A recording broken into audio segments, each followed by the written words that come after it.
You are listening to An Awakening podcast. This is an adult conversation about local, worldly and otherworldly topics. Be prepared, there is some swearing in the podcast. Hello everyone and welcome to An Awakening. This week we have a guest here, Terry. And I'm just going to let Terry tell you a story in his own words. I suppose I'll talk about awakening in the sense of my own experience, and what that means is probably the best way to put it, because it can mean a lot of things to a lot of people. My own experience was, of course, I grew up in this city and there was a lot of conflict, and I was born right in the middle of it. So whereabouts were you? I was over on the Lisburn Road. That's where I kind of grew up, and I was brought up as a Catholic, just born into it, wasn't given the choice and everything that comes along with that. I was born in an alcoholic home. Same here. I was born into a long line of alcoholics, actually. It was a sort of a family thing. And I experienced what all people experience in that environment, which is just complete chaos for pretty much 2 decades of my life. And then, of course, I started to mirror that behaviour. I grew up in chaos. My life was chaos. I was drinking. I was taking drugs. It was just endless excess. It was just no boundary. Yeah, exactly. That was Mr. A. Yeah, exactly. Yeah. All of it, and it was the alcohol was always the catalyst for me. You would never get. It was the one thing that would always project it into the unknown of fucking unknown possibilities of just madness. Anyway. So I think it was about 2009. I had an experience anyway. I got on a plane. Well, I'll give you a bit of a precursor. I went out to America. I was dating an American at the time, a girl, and I went out to Chicago for St. Paddy's Day, and it was just a car crash. Everything. Everything. The wheels came off the cart. And then it was the first time I remember that girl looking at me, going, "Like what? like what?" And I'm kind of going, it's normalising it. But this is normal. This is what we do. But it was so. She kind of gave me the ultimatum on the trip, and she was like, "You can't do that. You can't drink. I'm not drinking with you anymore." So I was like, "No problem. I'll not drink for the rest of this trip." And I can tell you, in my mind, all I was waiting to do was to get away from this chick so that I could hit it again, So once I say goodbye to her at the airport, I was straight in security into the bar, drank about 6 pints and bought myself a bottle of whiskey for the plane. Mm-hmm. And I got on the plane, drinking my whiskey, ordering the whiskey on the plane. I don't remember anything. I kind of remember getting off the plane and I woke up in a cell. Nothing on me, didn't know anything. Where was this? In Dublin Airport, but I had no idea when I woke up. I was looking over, it was one of those ones, I'm on a blue mattress, and you're looking at a hole in the ground in the corner, you have no idea what's going on, And so the guards took me out anyway, and that was I'd arrived at 7 a.m. and there I was at 5 p.m. or 6 p.m. that evening. I'd just been sleeping all day. Anyway, that was the last time that I had drank, because this girl had said that she wouldn't be with me anymore. And I liked her, so I said, okay. So I tried to do the whole AA thing, and I went into all that, and I kind of turned myself around. I made a lot of mistakes, because I'd spent my whole life, what I found was I'd spent my whole life being just nuts, right?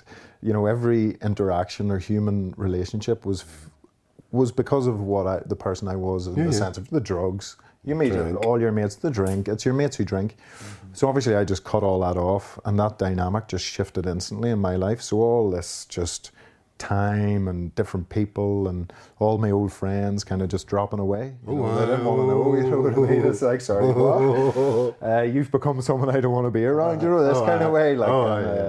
And then, but that was it. And look, to be honest, I went into AA, did the program, I got myself kind of well. What it did expose me to was great people. Not all of them are great in there, and I do have a lot of issues with 12-step programs, but at that time, at the age I was, I needed that. I needed something to cling on to.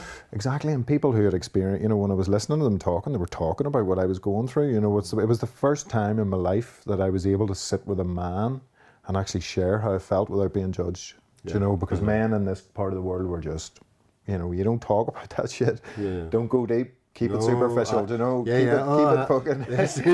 Oh, look at her tits. Exactly. Some, anything resembling a conversation because that's a Yeah. bit deep. Oh, look at her. Yeah. Somewhere, yeah. They didn't want to go there, so it was refreshing.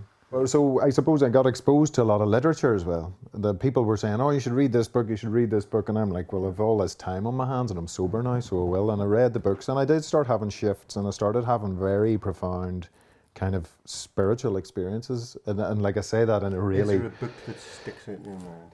okay. So Anthony de Mello, Awareness. No. He was a Jesuit priest who. He was I suppose he was a bit of a renegade priest. I don't know. He was a Jesuit, brought up through the Jesuit order, you know. He's an Indian.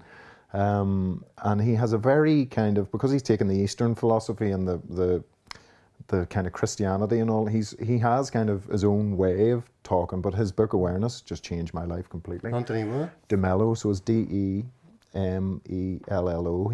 His whole thing is on YouTube actually, the whole talk. But he's very funny and very humorous. But when I read that, it was a big wake up. He has another book called The Way to Love, which again I just found it so enriching. I read Eckhart Tolle and stuff. And I did all the usual sort of the main. Tolle's helped me on that. Yeah, you know, and he did.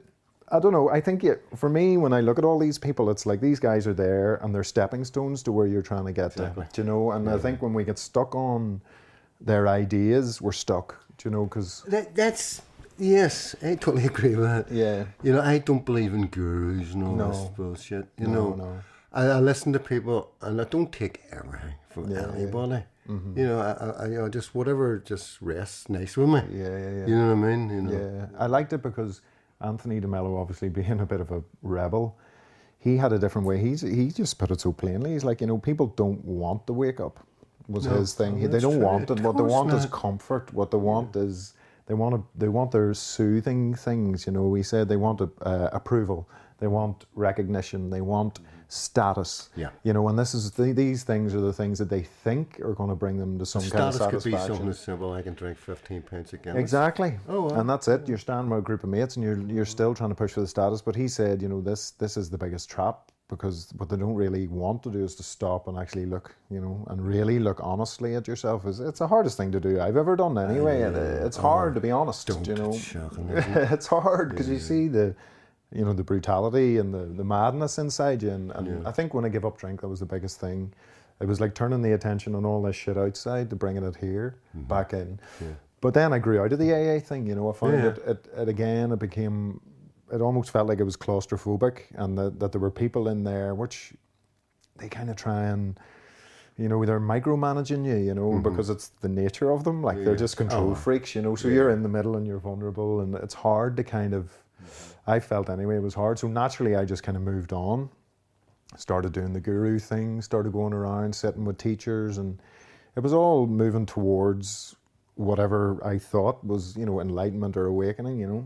But then again, every time I went into these places, I think it's just the nature of my mind, I just started picking holes in them, you know, because, you know, you see the humanness, even though they're putting themselves up on a pedestal like they are godlike, you know, you see that they're just the same, you know, doing things with the ladies, and they're, you know, it's all, you John know, of God. Exactly. I know, a perfect example, you know. Shocking. And it is shocking. I was actually going out to see him. I know a lot of people who did.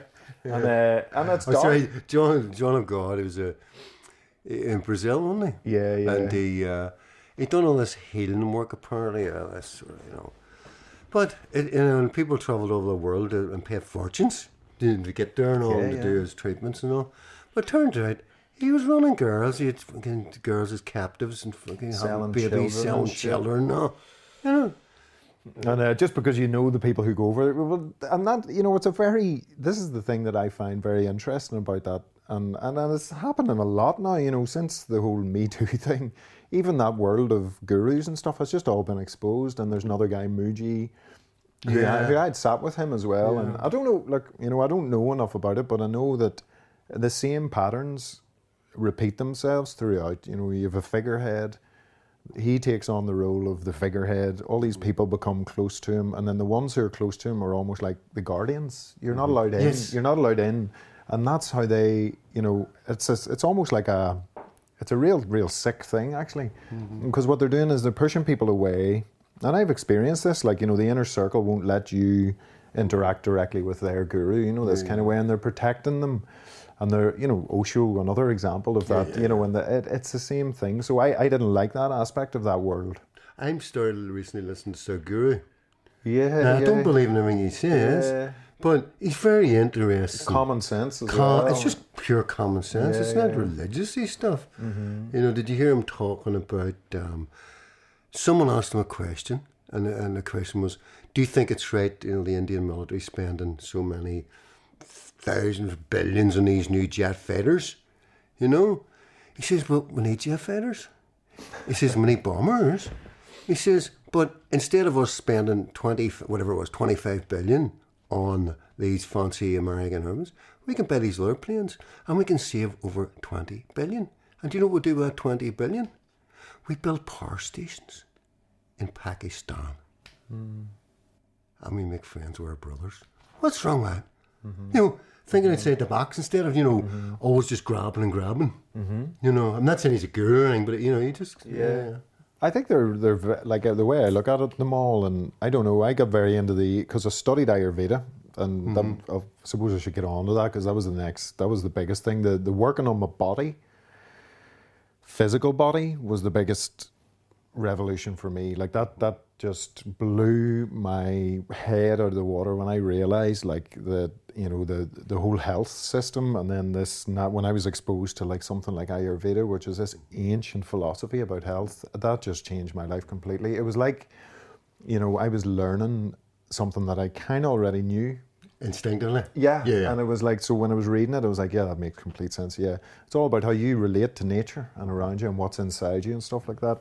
And the guru thing, you know, in Ayurveda, it's still in there. Do you know? It's not Indian. It's an Indian thing. You know. It is an Indian thing. And I kind of suppose when I was going through all this, I started to reject that a wee bit. I was like, well, I'm not Indian. I'm Western. I have different.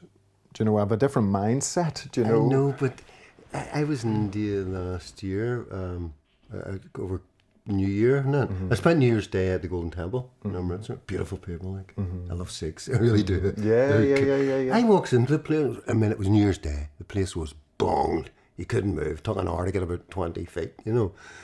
But just people walking up, total old men with big beards and turbans, looking in your eyes, saying, "We are all one, my brother," and giving you a hug. In the name of God. Was that the Sikhs, the Kundalini Sikhs? They do the Kundalini yoga. Is that those same people, the Sikhs? No, I think you're in the Swifties, are you? No, the Sikhs have... Swifties do the meditation thing. And they wear the white, you know, they wear all the white, the Kundalini yoga. I think it's the Sikh religion, I'm pretty sure. I should know this because my wife is a practitioner, but I think it is that. It's from... Practitioner of? Of the Kundalini yoga. Oh, right. So it's like I think it is the Sikh, I'm sure, like, I'm getting this wrong, but anyway, it's the Sikh religion, which has this branch of yoga, which is Kundalini, which is all about, you know, the rising of Kundalini. I've had an experience. Yeah, exactly. And it's actually quite an interesting yoga, because a lot of it is to do with song and mantra, and it's very vocal, you know, and they do different kind of, it's quite hard, actually. Anytime I've done it, it's intense kind of yoga, you know, it's not, the postures can be quite vigorous. And for me, it's just perfect for me. Yeah, exactly. It's slow. Yeah, it's more of a yoga for your mind. It's a traditional yoga as well. And your body. It's for your head, which is more what I need. Yeah, of course. Yeah. But anyway, so the Ayurveda, that was the thing. That's when I got into actually looking at liver flushes and detoxing and colonics and all this stuff. I just went for it, you know. Yeah. And I turned it around. I noticed my mind then started to change dramatically when I was cleaning out my body. Just getting all the fucking gunk out of my body. I mean, the amount of liver stones I pumped out, I mean, thousands. Yeah. They just kept coming. Because I had spent my entire life putting poison inside me, like. Yeah. And then, of course, you know, people are like, "Oh, how do you know what it is?" And you're just going, "Because I know, I feel it. You know, I know." And you see yourself changing as you're doing these things and going into it. And it's like your mind. Then you see things differently. I think it's the most powerful thing that I got from it all. You know, and it's an ongoing process. It's like this quick fix society. Yeah, do you know? It's the opposite. You got to work at it and dig in. You know. I never dreamt it would be all so slow. Yeah, you know, to be honest with you, when I started this, I expected to be like a Dalai Lama in about 6 months. Yeah, exactly. You know what I mean? Or have a moment. You know, I was like, and then my life. That's the funny thing. It's like, I think people have this idea of, say, awakening or enlightenment.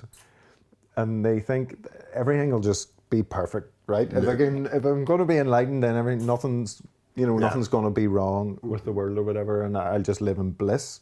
It's a complete opposite. Like So my it's experience of tough. awakening is hard, painful experiences.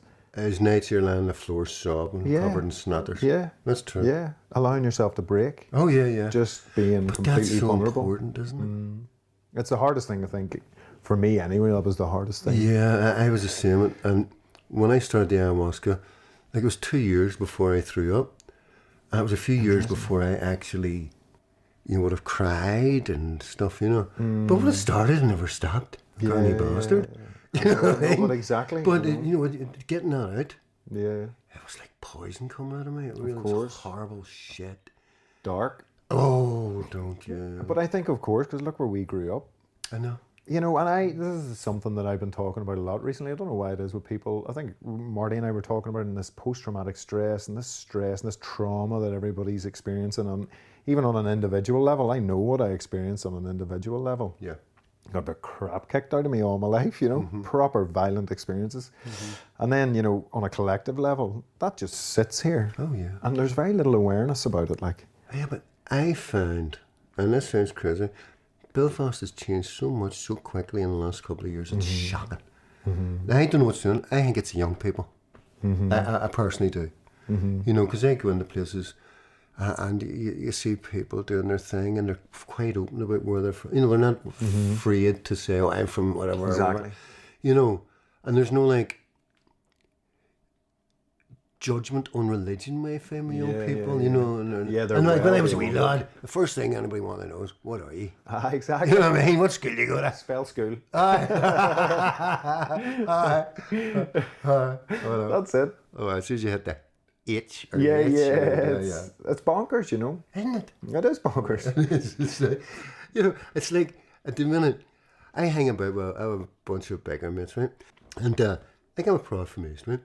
I know West East, right? But I love them. Yeah. And there's no, and we all love it. So, and there's no,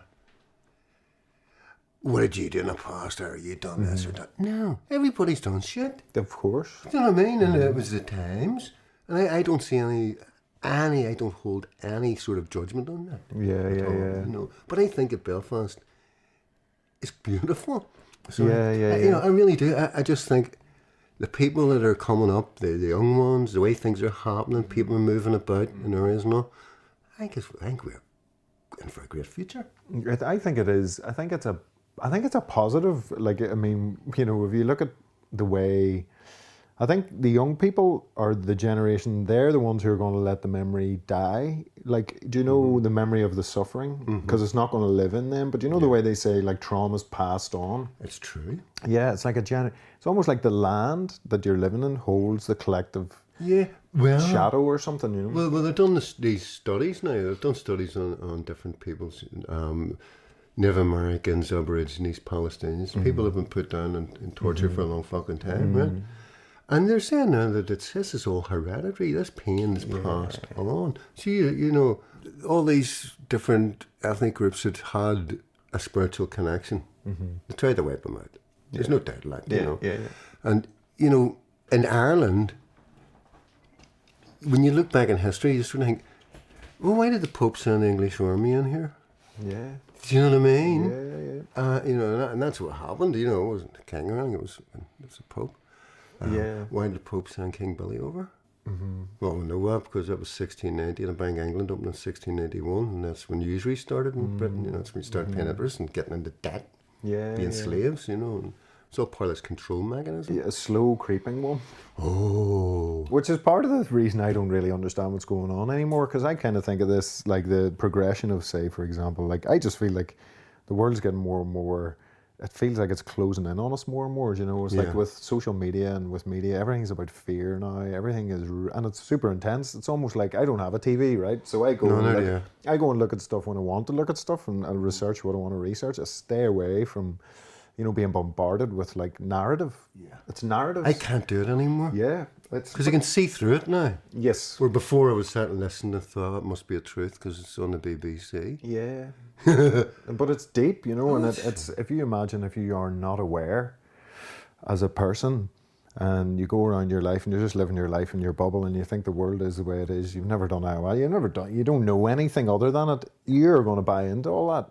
Yeah, but in the same time, I know that, and I don't judge people now. Of course. Because I used to. Yeah. But now I can't, because if I see someone in the queue in front of me in the shop and he's getting a bit angry and wants some money, that was me a few years ago. Of course. You know what I mean? So, It is easy to look back. It's easy to look at other people and judge them when in reality you were probably doing exactly the same thing. But they do say, like, I mean, this is the one thing I loved about going into AA and all this kind of crack, because they do not tolerate blame ever. You don't blame. There's no blame. You clean up your side of the street and you fucking be a better person, and that's the bottom line. And that is kind of what they're telling you. Don't come in here and talk about how this person did this and this and this. Yeah, it's like my dad was an alcoholic, right? And it wasn't too pleasant. Mm-hmm. But I don't blame him. I don't, because I didn't walk in his shoes. I wasn't in Korea, getting all these wars, and I didn't have his dad. He was a right bastard, It's like we're the product. It's like we're the product of that. Your past experience. I had that same experience where I really forgive my own father because I understood. Oh yeah. I had a moment of understanding him. Like Yeah. I looked at him and I was like, "Fuck, that guy was he grew up with nothing, with absolutely nothing, and then had to work it out. I mean, doing stuff that today people wouldn't believe. I know. Ending up a really good career and all this, but at the same time, that just drinking was. That was the way. My granddad was a real, proper wicked bastard, And like my dad and uncle, they couldn't wait to get the fuck away, so I just joined up. Mm-hmm. My uncle was the youngest man to come off Dunkirk. He just couldn't wait to get the fuck away. Yeah. It's deep. But the forgiveness thing we were there, that's a biggie. Mm-hmm. It was huge, but it was only because I could see it from his perspective because I became a father. Yeah. And then I saw what I was doing in my own behaviour. It was weird, I was having this kind of feeling like they say, because I read lots of books about addiction and alcoholism and all these kind of things. I read tons of the literature because, I'm trying to work it all out. And a lot of them were talking about how even if you don't drink, even if you're not a drinker and you come from an alcoholic home and you experienced abuse, and that can be someone coming in every night telling you you're a bastard. It doesn't have to be physical abuse. This is the thing. This is exactly. It's the trauma and the unpredictability of living in that environment damages children. Like because you as a child then develop all these mechanisms to try and cope with the chaos. And that's why they call them survivors of alcoholic homes, because they're survivors. They're trauma survivors. And the one thing in the literature was that it was like going through. Even if you don't drink, but you've come from that experience, chances are you could even pass that on to your child with your behaviour. But you may not be a drinker at all. But it's that crazy ass fucking way that you've developed this way of surviving in the world, and you then believe that your children and all this have to. It's crazy, It's a legacy, like a very deep legacy. I do think when I look at Northern Ireland, I think alcohol is the biggest problem ever. And no matter what anybody looks at, the way we drink here and the way, like I remember the way I drank as a child, like I'm 11, 12 years old, and I look around and see the way people drink, and it's just an unhealthy relationship to a drug, which is completely socially accepted. It's more than socially accepted, it's expected. Yeah. What's wrong with you? Take a fucking pint. And that's what I used to go to the bar and meet up with friends and all. I just get tired of that, You'll take a fucking pint, I don't want a pint. Take half a pint. I don't want half a fucking pint. I don't want anything. And it was like this constant battle. That there was something wrong with you because you didn't want a pint. Mm-hmm. Yeah. It's deep, man. It's peer pressure, like in a very kind of severe way. Especially for people like the friends that I came to like dislike the most were the ones that who would never leave me alone, right? Because obviously they would see me as the life and soul of the party, only because I could keep going all weekend. But the problem was they were the guys who would get up on Monday morning, put on their stuff and go out to work, and that was them fine. But what would happen was, say on a Friday night, they'd be calling me up, and I'd be resisting because I would know. Like if I go out, it would be a commitment to fucking Sunday night. Like it's carnage. Not. And carnage all weekend. And I would resist and resist, but because I hadn't got the strength at that time to really properly resist and say no, I would go out I would end up on the tour. They would go home on the Friday night, and Monday morning everything's fine, but I was in bits, you know. And this was a pattern that I saw over and over again, you know. And it's that thing when you, I don't know, I get addicted to everything, do you know? Like people, I found in AA, like people were quite sort of, they'd turn their nose up at someone talking about drugs. Do you know what I mean? How ridiculous it is. It's ridiculous. It's like they look down their nose at you, you know, you shouldn't be talking about that, but it's the exact same thing. There's no difference. No difference. No difference whatsoever. And but they think it's alcoholism, it's alcohol, it's like it's addiction. And it's in the mind, you know. And I went and studied Ayurveda in London. And the reason I got into that was because I'd read this book called The Amazing Liver and Gallbladder Flush by an author called Andreas Moritz. I read it, yeah. Great book. And that I started doing those without actually even knowing what I was doing. And then he was an Ayurvedic practitioner, so I went over to London and learned, you know, I did a lot of research into it anyway, and I loved it, you know. I loved this idea of the philosophy behind that your body's made up of elements, just like nature. You know, that it's an aqueous body, you know, it's full of fluids, and their whole principle of disease is when fluids and things stop moving in the body, it stagnates. And you know, their whole thing of yoga, that's why I was talking earlier about, you know, the yoga and the herbs and the foods that are designed specifically for you, you know, is to make sure that movement and transition and all these kind of things in your body continues, you know.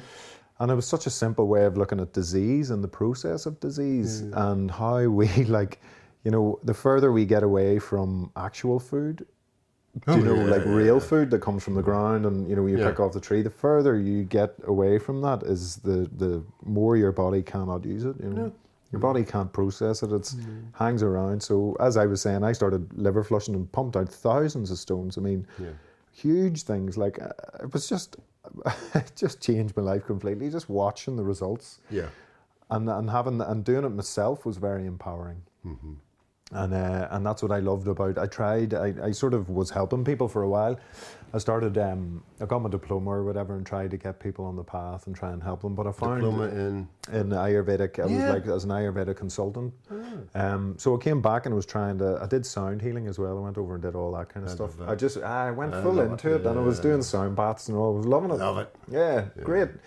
And then, I went over there and I studied and I came back and tried to kind of get, you know, to share the message and all this kind of stuff and get people on the path. But I found people here, it was difficult, you know, because it was so new to them. I was saying, right, I need you to do colonics, I need you to do, you know, whatever. And they're just like, no, not a chance, man. That's just, and that was it.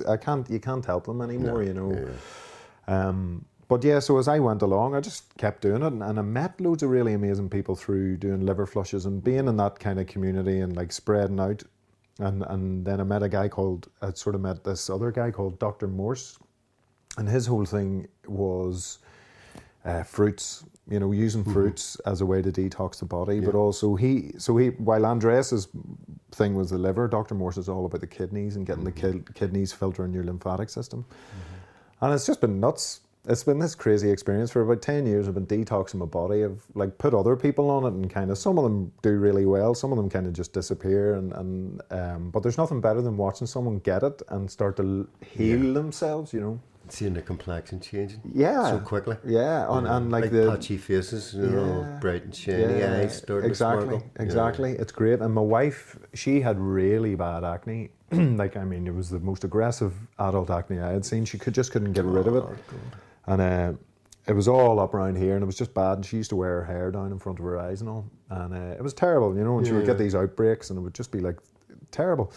And the doctors would always be like trying to give her these steroid things, and she was looking. And then, of course, I came across the liver flushes, and I started doing them.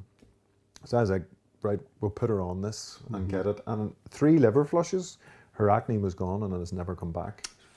3 liver flushes gone. But now, mind you, you want to see the stuff coming out of her. It was incredible. Like, it was just like, oh my God, love. Oh yeah. What is going on? Yeah. But then she was great. She was tying her hair back and all. She couldn't believe it. Changed her life, you know. Yeah. And then another one of a couple of great stories. There was another. So her friend then, because she had this happen, so she was like, oh, typical Brazilian. She's like, oh, you should come and talk to my friend, and she's great. So this girl was going to the toilet once a week, going for a poo once a week. Listen, I have a relative. He said to me one day, "I'm getting home from a weekly shit." I said, "Yeah, you went? It's serious?" He says, "Yeah." And a few days later, I was over in Synergy in the Craigie Road getting a colonic. That's right, yeah. I know it, yeah. You know, yeah. And I was over getting a colonic, and I said to the girl, what do you call it? Chinese girl, half Chinese girl. She's a lovely woman. And I says to her about that, she says, "I'll tell you something." She says, "I have people come in here who have a shit once a month." How's that possible?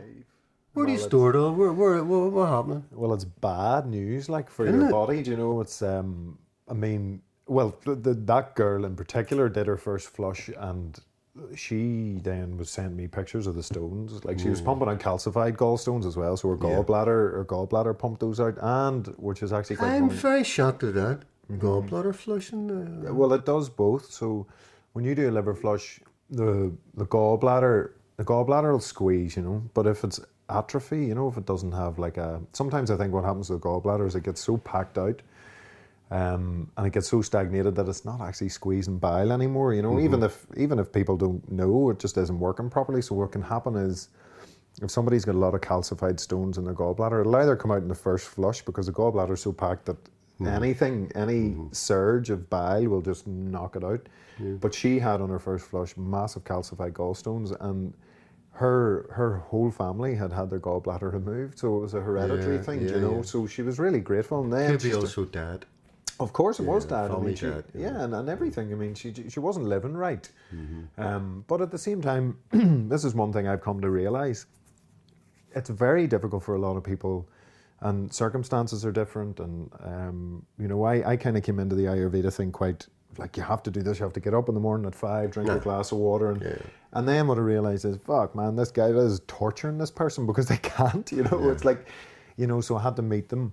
And I didn't, you know, what I realise now looking back is, like, I would have probably judged her and thought, what is she doing, blah, blah, blah. But then she didn't know any better. And you see, when she started taking a shit twice a day, man, that girl was a happy girl. Like, can you imagine? This is like one shit a week.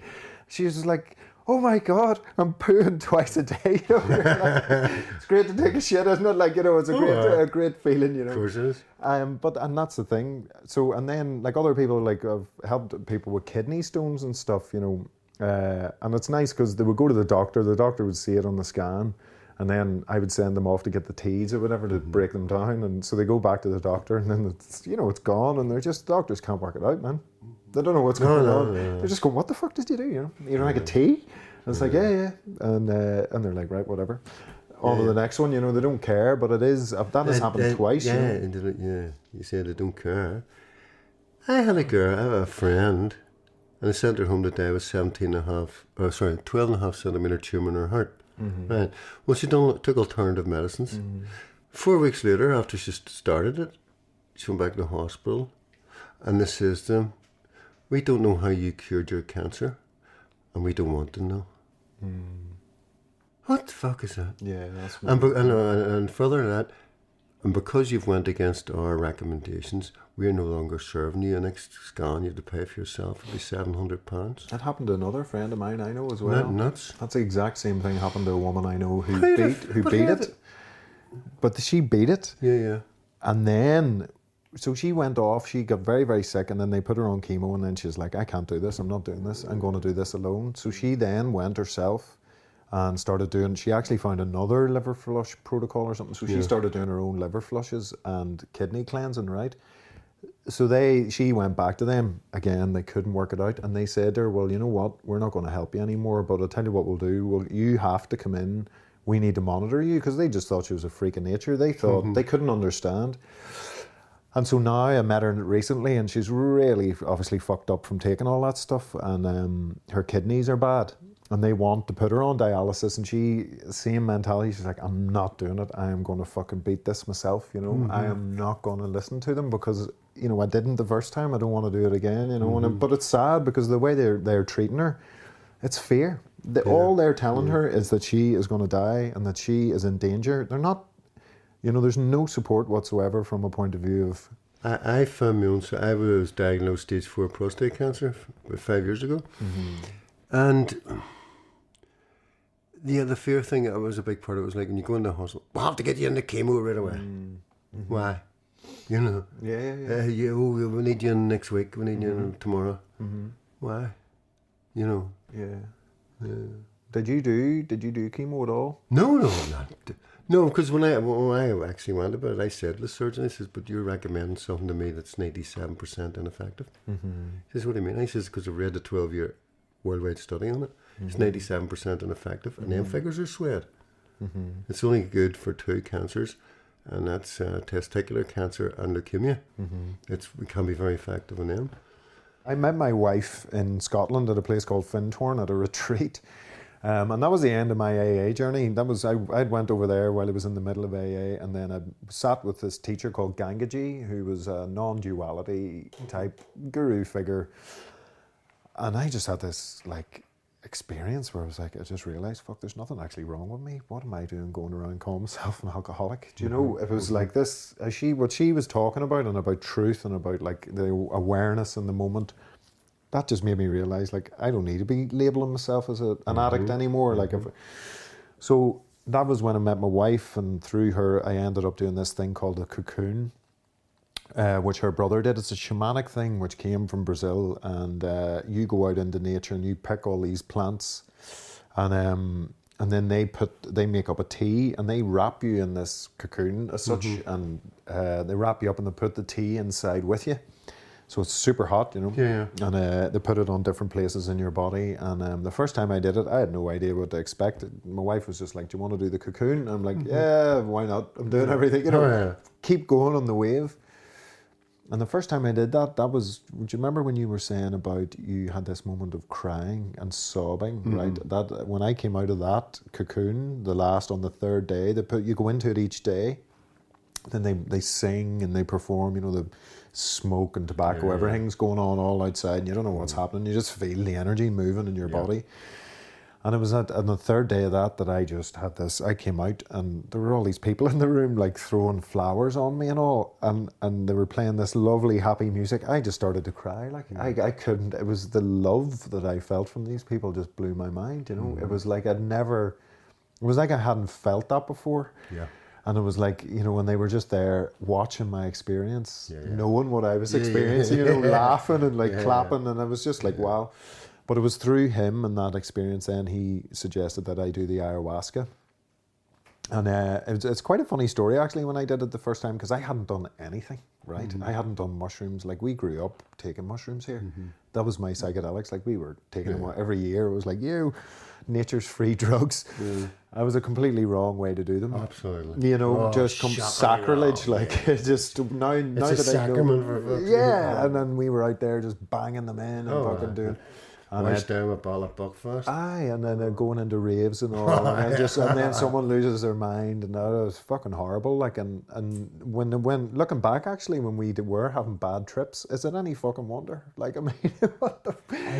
See, but I don't believe there's such a thing as a bad trip. Yeah, of course. I don't. Like, I think a bad trip is a brilliant trip. That's going to clear that shit. Yeah, you know? I think it's because we're not taught how to deal with that. Yeah. You know, it was only after. So anyway, we went out to Brazil.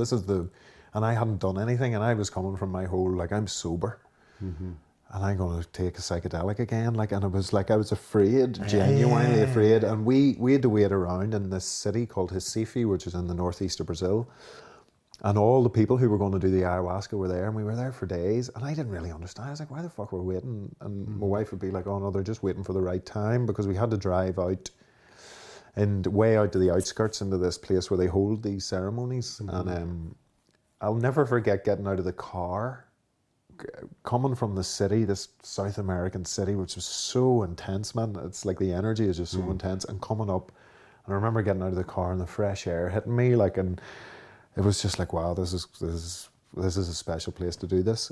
And I was afraid the whole time. In the preamble, I was afraid. I thought, right, this is probably a mistake that I'm going to do this, but I decided to just go into it anyway, and we all sat around.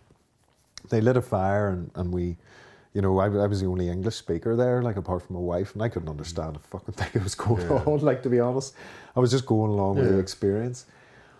But then I took it, and I took a couple. I think I drank 4 cups in the end, and everyone else had only drank 2, and they were all kind of like lying down. They were joking at the time. I remember the guy joking, saying that the Dimey's like a sleeping pill tonight, you know, because everybody's just glued to the floor.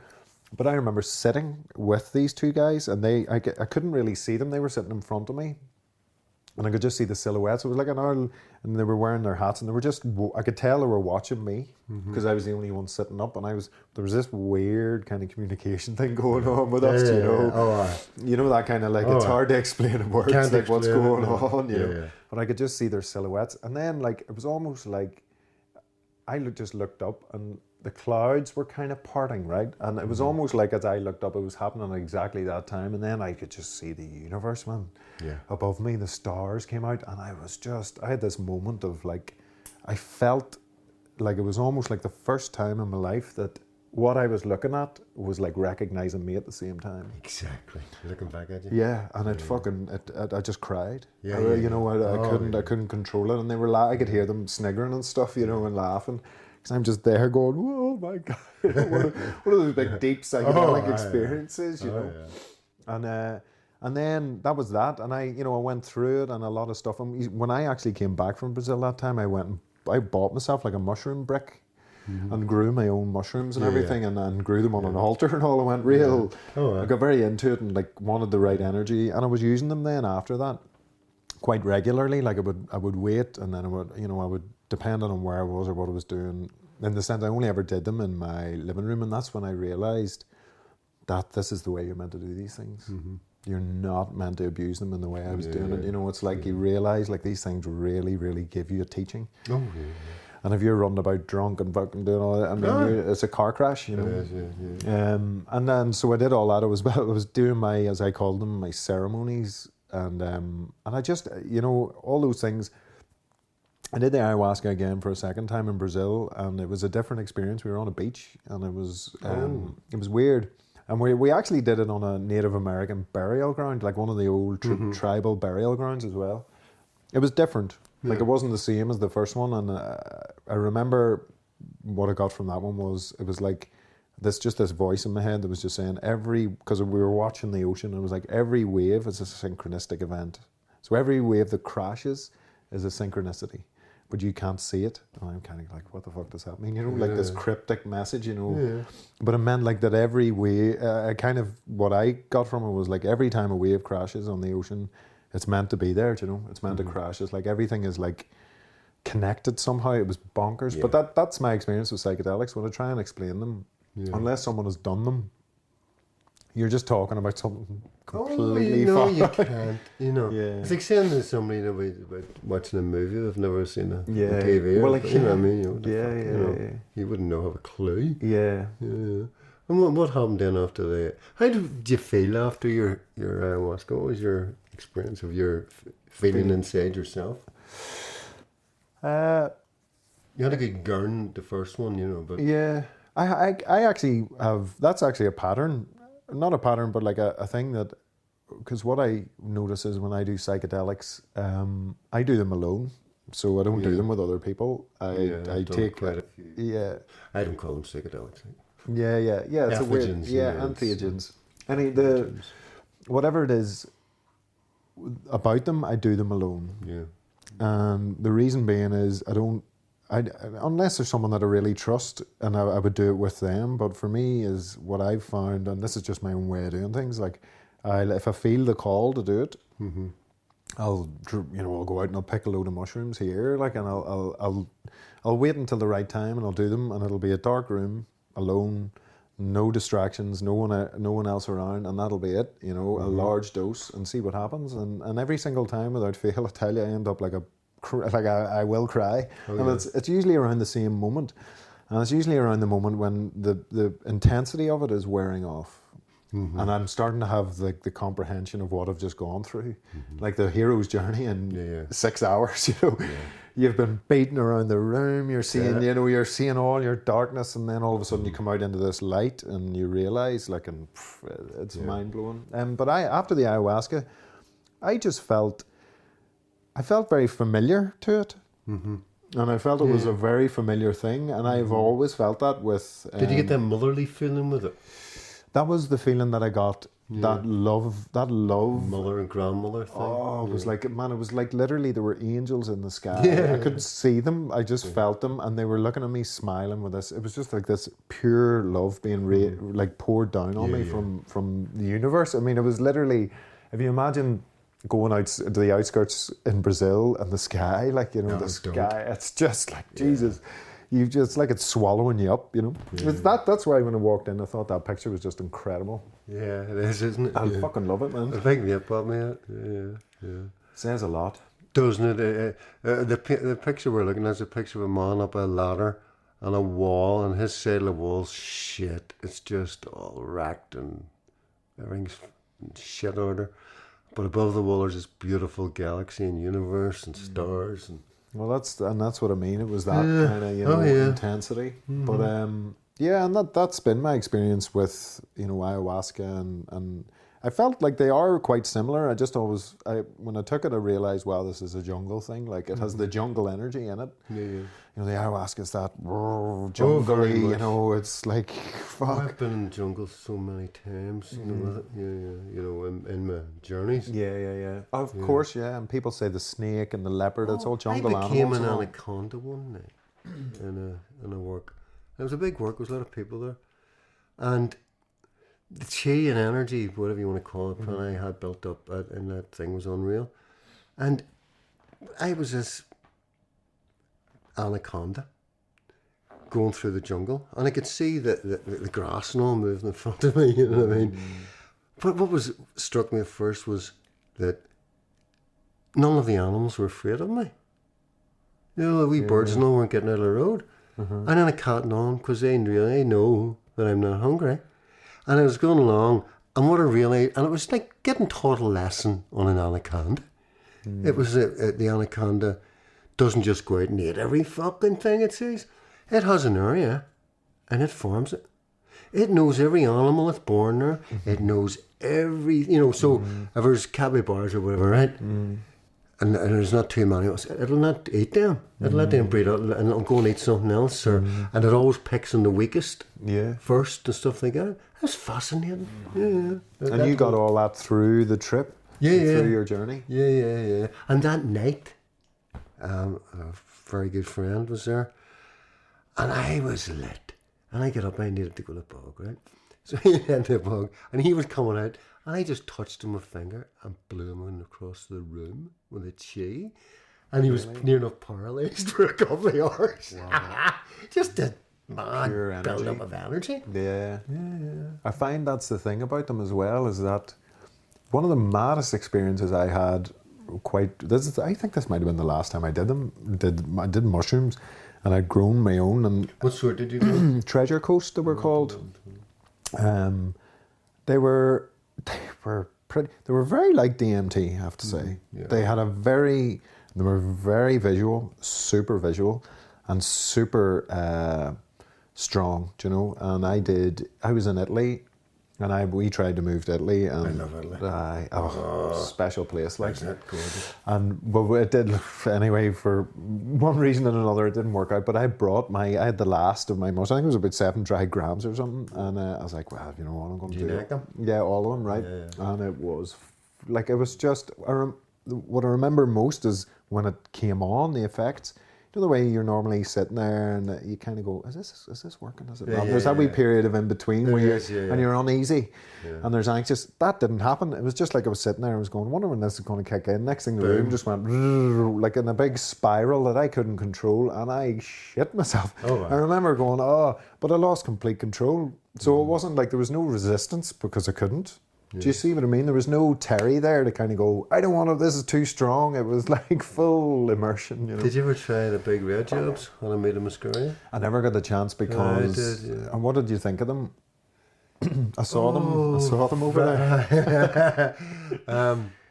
It's a painting he's talking about, in case you think about the mushrooms going in the fucking living room.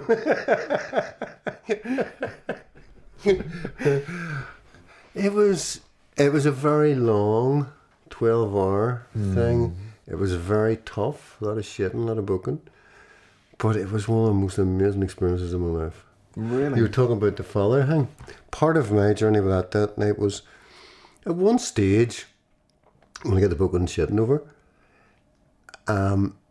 all these faces started flashing in front of me. And it was all people who had harmed me or done something against me in my life. And as it came up, I forgive them. Forgive them. Forgive them. There's people I didn't even know who to forgive. I had no idea, but I forgive them anyway. And the next thing, my dad. I looked at him. I said, I love you, Dad. Boom. A different place. It was unbelievable. It was fantastic. Wonderful experience. I had my granny appear and hug me and stand in front of me saying, don't you ever give up. Keep going. Yeah. That was very... That's incredible. Yeah. I knew a guy who did them. He used to pick the Liberty Caps and the Amanitas, and he would make some kind of potion. Of the two of them? Two of them together. He would do it in a way. Holy Jesus. He was a bit of a hermit. I mean, he practiced hermeticism. He's the guy I was telling you about who did the earthing. He just used to go into the woods for days on his own, and he'd be foraging, and he would be in his bare feet the whole time. And I mean, he was an incredible guy. His knowledge about like astrology and stuff. Yeah. He was the one actually who took me from an idea. He was such a cool dude, right? He was a mad bastard from London, and you know, his upbringing was just so brutal. You know, grew up in the fish markets in London, running the streets, like hardcore guy, and he had gone through so much, and then he had transformed himself. And but he was a very recluse kind of guy, lived in the woods, and you know, he was all about following the moon cycles and stuff. Like he was totally attuned. Yeah. So I loved planting the moon. And all that. Yeah, but even more so about, he would look at the things that are going on in the world, and he would be looking at the astrology, and he would be mapping out the collective. Like he'd be going, you know, and he actually got me to a point where I started to tune in and started to feel it myself, because he would be like, well, as you're building up to a full moon, start to feel it.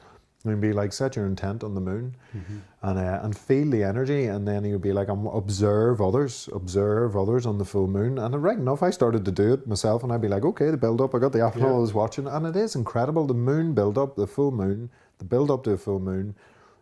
I think the problem is people don't pay attention, but you see, when you actually put your intent on it and say, I'm going to pay attention, you see it in people. Yeah, but we're all in cities with big lights. And exactly. You know what I mean? We don't have any idea. You're but sitting in a forest or sitting in exactly. Yeah. It doesn't mean anything, but it's affecting you in some way. Yeah. And so he ended up he would do these things. He said he would be tripping for 3 days. Holy shit. 3 days. And he would just go into whatever, you know, he says the fairy realm. And, you know, that's what he called it, the fairy realm, for 3 days. And then he would just come out again and just be like, nuts.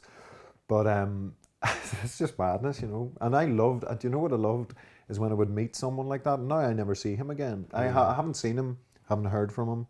But his short period in my life of maybe, like, I think it was 1.5 years, 2 years, the information that he gave me, and the opened my eyes to so much. Fantastic. You know, and it's what we were talking about, the domes and how we build these structures. And he would open my eyes to this idea that there's a lot more to this reality than what we're being told, you know, and that was such a gift for me, you know.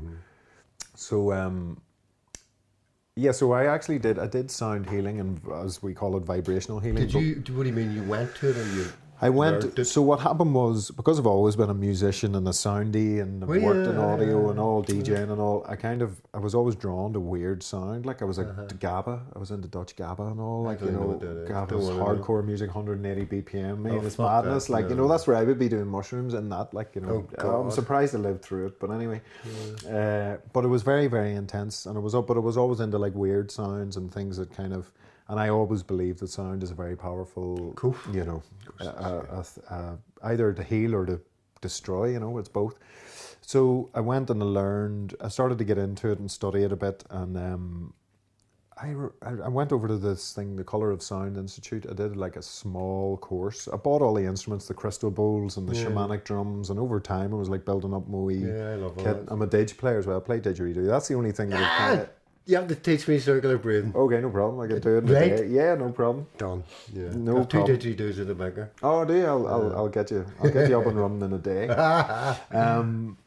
But that's the only one I actually have kept. Is the Didge was the one that really kind of resonated with me. Stunning, isn't It's great. It's just so deep. But so the sound healing, I started to do private sessions, and then I was doing sound baths in a yoga studios and stuff like that. And to be honest, people were having incredible experiences. I've had brilliant experiences. And very deep, like to the point where I sometimes really didn't know what to say.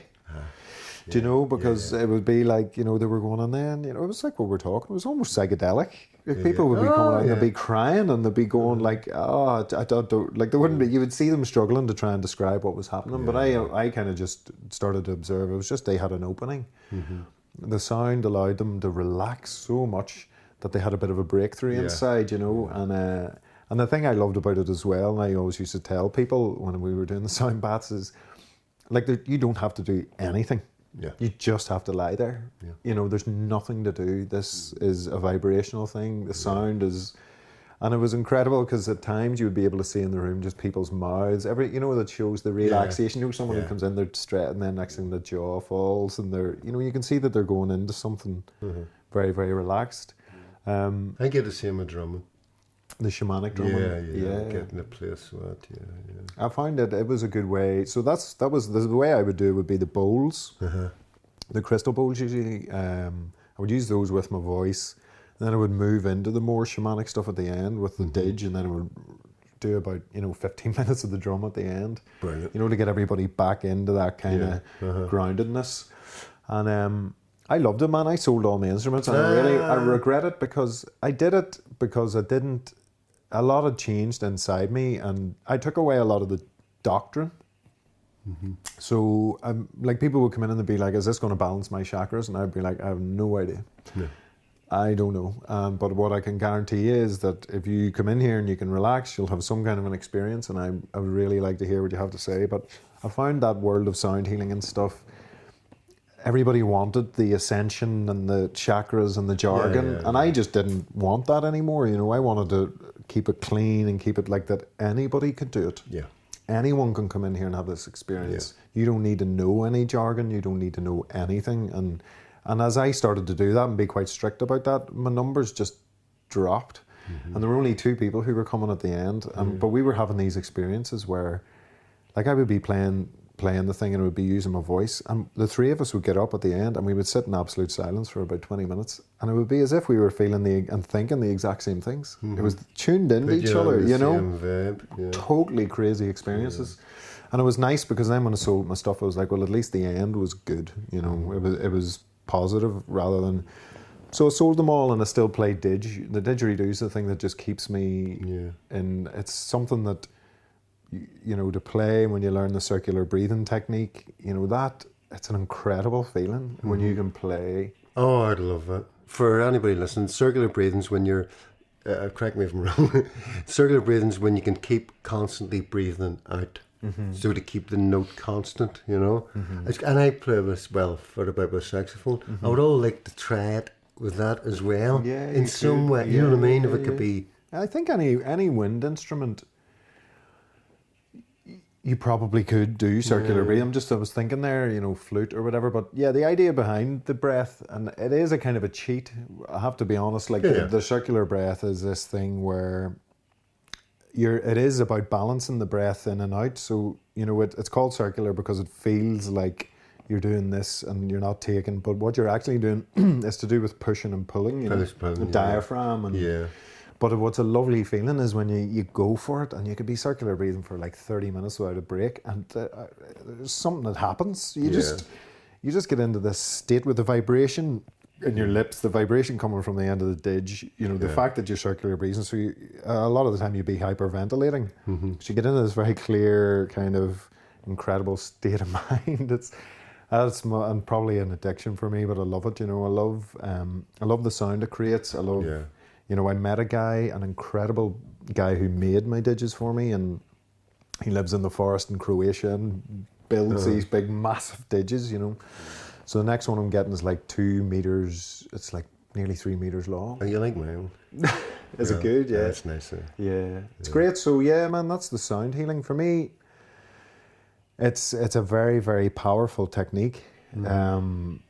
all these cultures that we're talking about include the sound in their, yeah, it has to be there. And it's like the word we were talking earlier about the word, the words that come out of your mouth. Everything, everything's got a vibration attached to it and everything. Yeah. We're all doing our spelling. Yeah. But and so for me, the sound healing was just another level of that kind of thing. I think when you start to branch out a wee bit, don't you? You start to take what you need from each thing. And from everything. Yeah. I was the same as you. I wanted to do everything. Yeah. And done running around all over the place, Where I'm really settled. But how are you now? Where are you now in this, That's a good question. I went through, so I'll be honest here, I went through a big process a couple of years ago. I kind of started drinking again and everything after so many years. It was weird. And started smoking cannabis again. And I actually think it's a great herb, but not for someone like me, because I tend to overdo everything, right? I'm assuming I turn the bollocks in it. Yeah, I can't just sit and have well, initially I was using it in a really nice way, which I thought was, I would take it and I would sit, and because it was so strong, I was like, fuck, I'll not be doing anything for the next 3 hours, and it would be quite nice because it would give me this internal looking thing going on. But then I went back on the booze and everything. It's just the same. I went into I suppose I went backwards into default mode, where I had experienced a big traumatic event and I just reached out for the thing that I knew, the familiar. Do you know that? Listen, that's very true. I found that myself. My greatest bogey at the minute is smoking, right? It's tobacco, right? But when I'm in a place where I just need to sort of grim and cigarette. Yeah, that's my thing, There is that calling sometimes. Yeah, it's like I have friend George down in Dublin, and I was talking to him the other day, and I was saying it about myself, and I was saying that I've been on this regime of purifying and stuff and all. And then a few days ago, I was talking to him, I says, is it possible to be too fucking pure? You know what I mean? Because my body is just not reacting right to certain things in the minute, and that's when I went and got the cigarettes, right? Because I was just thinking, I was just not used to this. Wherever I've got to at the moment, with a combo and everything, It's interesting. Yeah, it's just a silly thought I had, and I was thinking, there could be some truth in that. Yeah. Because your body's saying, what the fuck's going on? Where's all these toxins? Where's this stuff? Where's that I've had all these years, all my whole life, because you were balanced to that. Yeah, you know what I mean? Of course. And then you get rid of all this shit, you're off kilter or off balance or something very well. Well, that was my experience of it. It's true. I definitely think there's truth in that, because I know, when I was really at my most extreme, I would call it extreme, because so for example, I was a vegan, I did the raw thing, I did the fruits, I did all the diets. And in my opinion, you can go far too far in one direction, you will fucking hit the wall eventually, because life isn't like that, and we're living in this duality where 1 minute for 1 month you might be on top of the world, but next month you might be in the darkest depression ever, and where are you going to be in that? And the way I look at it is, when I went back to the drink, it probably saved my life, because I have that tendency, when I get destructive, I'll fucking go for it, and if there's not something that I can kind of, when you pacify things in yourself, or even give yourself enough time to get your head right again, this kind of thing. And so I see that, and it was going back into that was a big lesson for me, I have to say, and I had to get off the drink again, and just to see the destruction and everything that comes through it, was nuts. And this is one thing I will say, and this is, I have done a lot of stuff, a lot of drugs and alcohol, and I've done it all. And the one thing I'll say about alcohol is it changes your moral compass. Even if this is what I've noticed. Even if I'm not drinking, right? But I say I'm drinking 2 pints one night on a Wednesday, and then I don't drink again for 2 days later. I noticed over time, even if I was drinking every other day, I changed my mind completely. My mind changed, and what changed was I would look at things that I would never have done when I was sober and clean and feeling good, and I was thinking, fuck it. Fuck it. I didn't give a shit. It's the truth, I didn't give a fuck. I was like, fuck it, who cares? And I don't care if I hurt her. I don't care if I hurt him. No, my big thing, when I sort of took ayahuasca, the first thing it went was porn. I just, I just enjoy the movie. Yeah. I wouldn't dream of it now. Yeah. It's just took ayahuasca. Vibrationally, like it's gone. It's not in my life. It's an epidemic at the moment as well. With it's crazy. Young men are But it's not only that. It's young men now are expecting the full range of sex of some young girl who's just starting out. Do you know what I mean? Of course. And they're seeing all these mad, heavy-duty porn things, and they're thinking, oh, that's the way to be. And it's just not. It's way furthest thing from it. And girls just aren't like that either. And I see it as I remember ages ago someone telling me like that it's particularly relevant today when there is this gender thing that's pushing men and women apart, right? It's weird, like, but that, when you've got a younger demographic of men in particular, because men are obviously much more visually stimulated. They're fucking, a dude when he works out, right? Go for a wank today, like, and it becomes a habit, like all other things, because orgasm creates a feeling of connectedness, so you'll do it over and over again just to feel connected. Exactly. But if you refrain completely, it's pretty late. For me, it was very life-changing. Yeah. Well, there's a big movement now for people to, there are people out there trying to encourage young men to stop watching porn and don't. Stop wagging. Yeah, well, if you imagine if that's sex education, for some guy like what you're saying, and he goes out. The first time a female has sex with a male is a pretty big deal for her because she's taken someone inside her body, and if the guy that she is going to bed with is coming from the world of porn or booba-tube, I don't know. He thinks it's to get her down, bend her over, treat her like that. That is just a car crash. That is going to traumatize women. It's shocking. And their first experience of having sex is going to be awful. Yeah. And it's the availability of it all, isn't it? Like, it is, and it seems to be on the agenda some reason. I don't know what's going on. There seems to be an awful lot of it, Yeah. Well, the focus on gender, the agenda, but the gender thing is a complete imbalance going on. And it's not. It has to rectify itself again. It has to come back into balance. Well, you see an awful lot of people now are actually coming out and saying that people that went and got sex change operations and the vast majority of them regret it.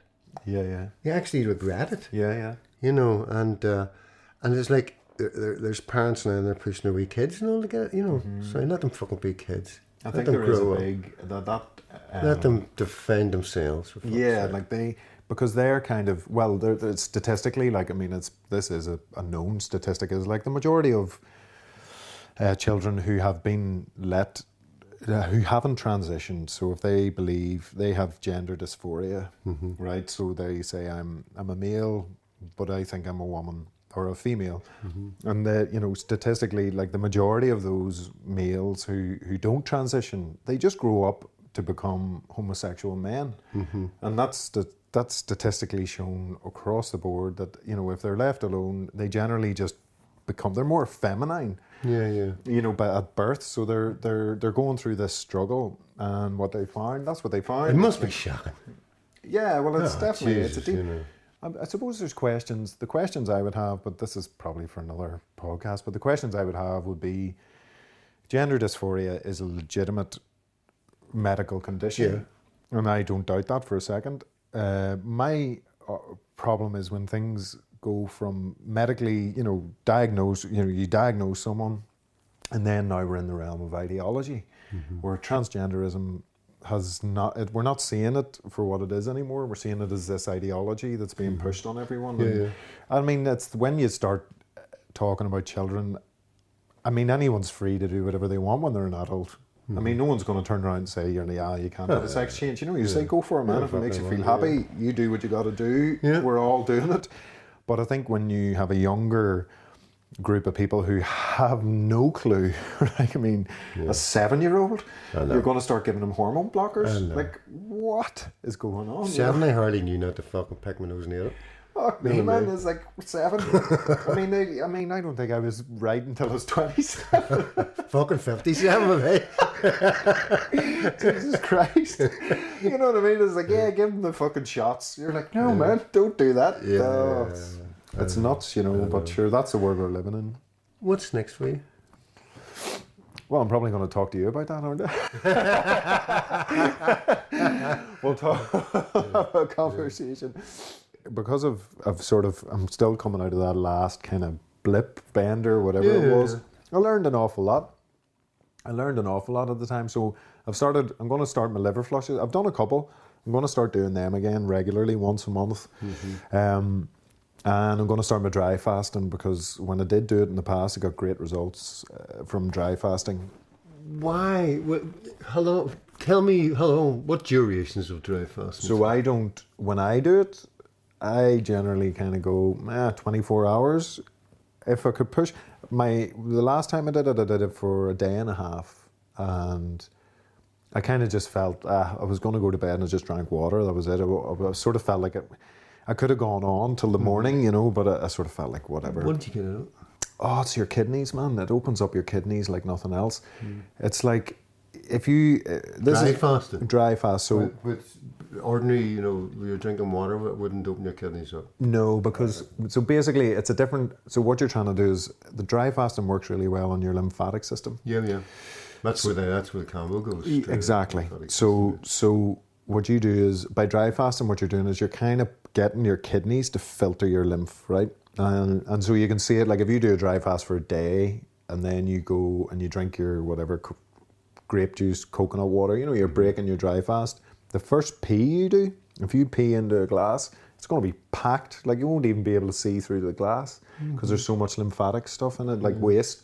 Yeah. So I got into that, and I don't, like, people are trying to do 7 days and all, and I kind of think like that's just madness. It works and people are doing it, and I say go on ahead, but I just don't think, I think 24 hours, 48 hours, you're in a totally safe zone. You're going to get results. Dry fasting's very quick. You kick yourself into ketosis very quickly on a dry fast, you know, and also the whole experience of not being able to drink water, kind of, it's weird, you know. It's it's like, fuck, I'm thirsty. I'm already most days I've done 7 days, but that was drinking water. Yes, I've done. Yeah. Jesus, it's hard, isn't it? Like, I was okay after 3 days. I couldn't. You got that. The first 3 days was a bastard. It's horrible, isn't it? I was nearly hitting fucking varnies at the table. I just went bonkers. I was shouting at people and all. Well, I had to get out of the house, and me and a friend, my big love, we went to Donegal, hired a wee cottage. I got Mull Head, and went in the middle of nowhere, no food in it, no Airbnb, there's never any food in the fucking thing. And we just went walks, you know, and the difference in me afterwards, the energy, you know, my head was switched on. That's maybe what I needed at the minute, a good fast.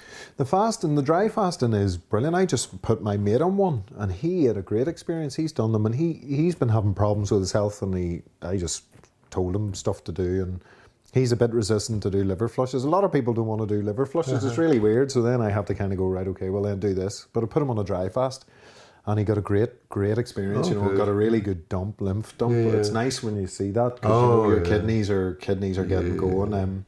The whole point of the dry fast seems to be that, you know, if you're on for example, like a fruit diet or something, you know, what you're trying to do with that is you're trying to get your kidneys filtering your lymphatic system, and sometimes herbs can work, but a lot of people like have pretty intense, you know, impaction. For some reason, it's the kidneys just don't filter right, so they'll be taking herbs, going, it's not working, and then if they dry fast, it's just instantaneous. They'll get a lymph dump, and that opens up the kidneys. So it's just part of the thing I do is, like, I've kind of worked out, like, I'll focus on my organs of elimination, my lymphatic system. I do my colonics. I have a colonic board at home. I can just do it at home, and I'm used to it by now because I've been doing it for so long. It's almost like, and this is how, because I know I did damage to myself the last couple of years when I was drinking again, I really felt this, just how poisonous it was, you know. At one point it's just like, man, I am fucked here, like. Yeah, I was, I loved drinking. I was a drinker, like. I wasn't alcoholic, but I drank some pints. Jesus, it was shocking. But then as things on, I sort of got off and off drink, and then I ended up I would have went down to Kelly's, met the mates, Kelly Sawyers, and met the mates on a Sunday night. Had 3 pints maybe, home, brilliant. But the last night it was down, I had 6. Getting like home like. And you know when do you ever know when you're really sick and drink and you're fucking hanging your heads in a bucket and you're howling? I was like that all night. You know, I've never had that experience before, you know. I just, and the next day it was me, fuck it. You know, I'm not drink now, 2.5, 3 years, you know. Yeah. It's so, it's because even the smell of it now. Yeah. You know, it's the same when you're on things like, I can't go into a butcher shop, I smell of fucking chicken, oh my God, stinking. Alcohol. The whiskey and all to me smells more like fucking detergent. Aye. Like, it's you know, incredible. Yeah. What we've been doing. But it's incredible because it's so socially accepted. And yet there, if I was to walk down anywhere and spark up a big joint, you know what I mean? I know, and it's like, nuts, and all I'm going to do is sit there and fucking smile and look at a tree. Exactly. I mean, I don't know. It's not, and it's like it's been demonized, and then you're looking at the car crash that alcohol is and what it's doing to this. I have one proviso on cannabis, and this was during an ayahuasca ceremony. It was like brought into this cannabis world and shown it by the ayahuasca, and it's a wonderful plant. It really is, but this is my understanding from ayahuasca. It was never meant to be smoked. Right. It's meant to be eaten, ingested. Completely different ball game. You know, I don't smoke. I stopped. You know, I know people are going to listen that know me and say, "You what?" You know, because I was shocking. I always enjoyed my hand. Fuck's sake. You would. No, I have no interest at all. I would love to. That's the one thing. But the thing, what it showed me, but it's that cannabis being a wonderful plant and it does all these wonderful things. But you know yourself, you start smoking cannabis to take the edge off. Yes. You know, or to just get away from things. But what it was showing me, it wasn't actually getting rid of shit. It was putting cling film over it. And cling film over it. It's still in there. Okay, you're not feeling it, it's not, but it's still fucking there. You know?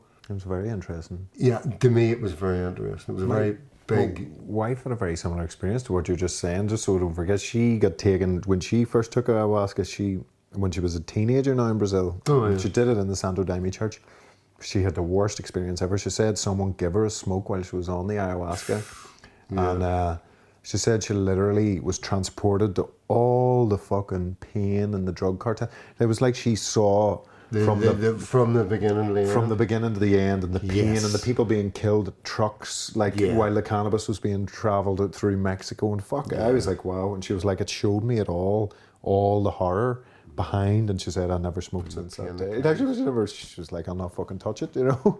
And that was an interesting thing, that's that truth aspect of ayahuasca, which is like, you know what I mean? It's there's no doubt in it. There's a truth serum. You're like, oh shit, you know. I know. I mean, you know, there was a guy, you know, Graham Hancock, who wrote all those books. I mean, ayahuasca got him off. Smoking, yeah. I'm very fond of Graham Hancock. Yeah, he just said, like, she just was like, you don't need this. It's holding you back. And I kind of get that in my own experience with cannabis.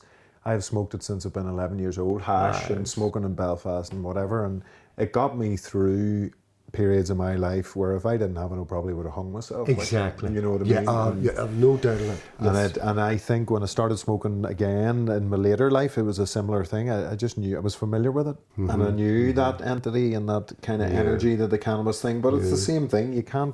We can't expect to just abuse these plants and not have a... No, another thing ayahuasca told me about it was it's a key. And if you're going to sit down and meditate, take a wee drop of a cookie or whatever, you know? Yeah. And then, I meditate a lot, you know. Well, I haven't this last few weeks for some reason, but I do meditate quite a bit. And just to take a wee cookie or something, and then when you feel yourself coming down, that's the time to go and sit down. All right, yeah. That's the time to put your bum down, not when you're bongoed, but when you feel it's starting to wear off a bit, sit down. Right. And it's like a key. Seriously, it opens up the doors easier. Doors of perception, or whatever the fuck you call it. It does. It absolutely is a key. It makes perfect sense. Well, another issue I have is the hybridizing of it. they've removed. That was one thing that my brother-in-law told me a long time ago when they were smoking on a beach in Brazil and we were there, and I was asking him. He said, "The thing is, cannabis isn't the same as it was." It's not.